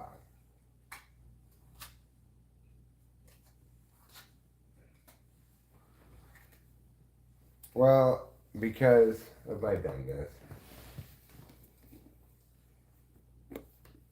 That's why. I like this box this comes in. It's a nice magnetic box. The lid magnetically closes. And then it closes up like that.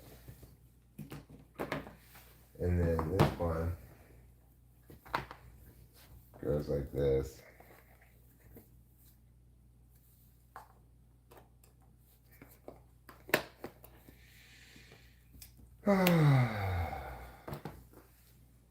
This one goes here.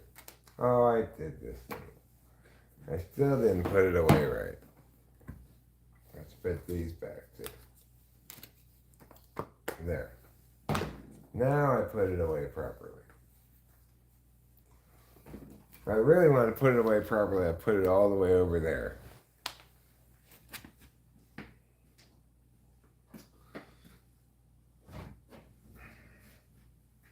You know, my grandma used to say that Tuesday. Say wash. You gotta do the wash on Tuesday. Yeah, it's more like Tuesday. I don't know. She was from Missouri. I don't know if they have an accent there, but.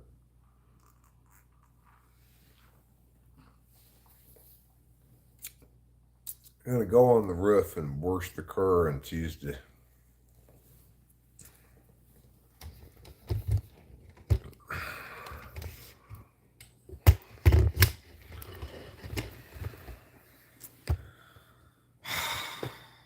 All right. That's going to do it for today. I'm going to wrap it up. I'm going to maybe go back to bed, wait for Rachel to get up, talk this out with her, and figure out what we're going to do.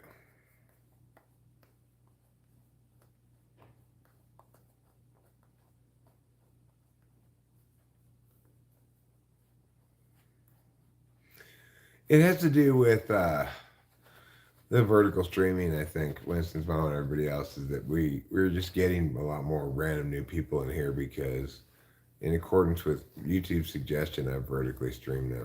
So since I'm on the phone, I might as well, right? All right, see y'all later. Don't forget to eat plenty of cheese. I love you. Lou, especially if you're still here, have a great day. I'm so sorry to hear about. Oh, you're right there. I'm so sorry to hear about your sadness pool. Um, you know, SE will probably make you feel better. So, you know, do something, maybe do a little exercise. Fourth slot stuff is usually a good way to self-soothe. All right, bye everybody. Not that you wanted unsolicited advice from me, but there you have it.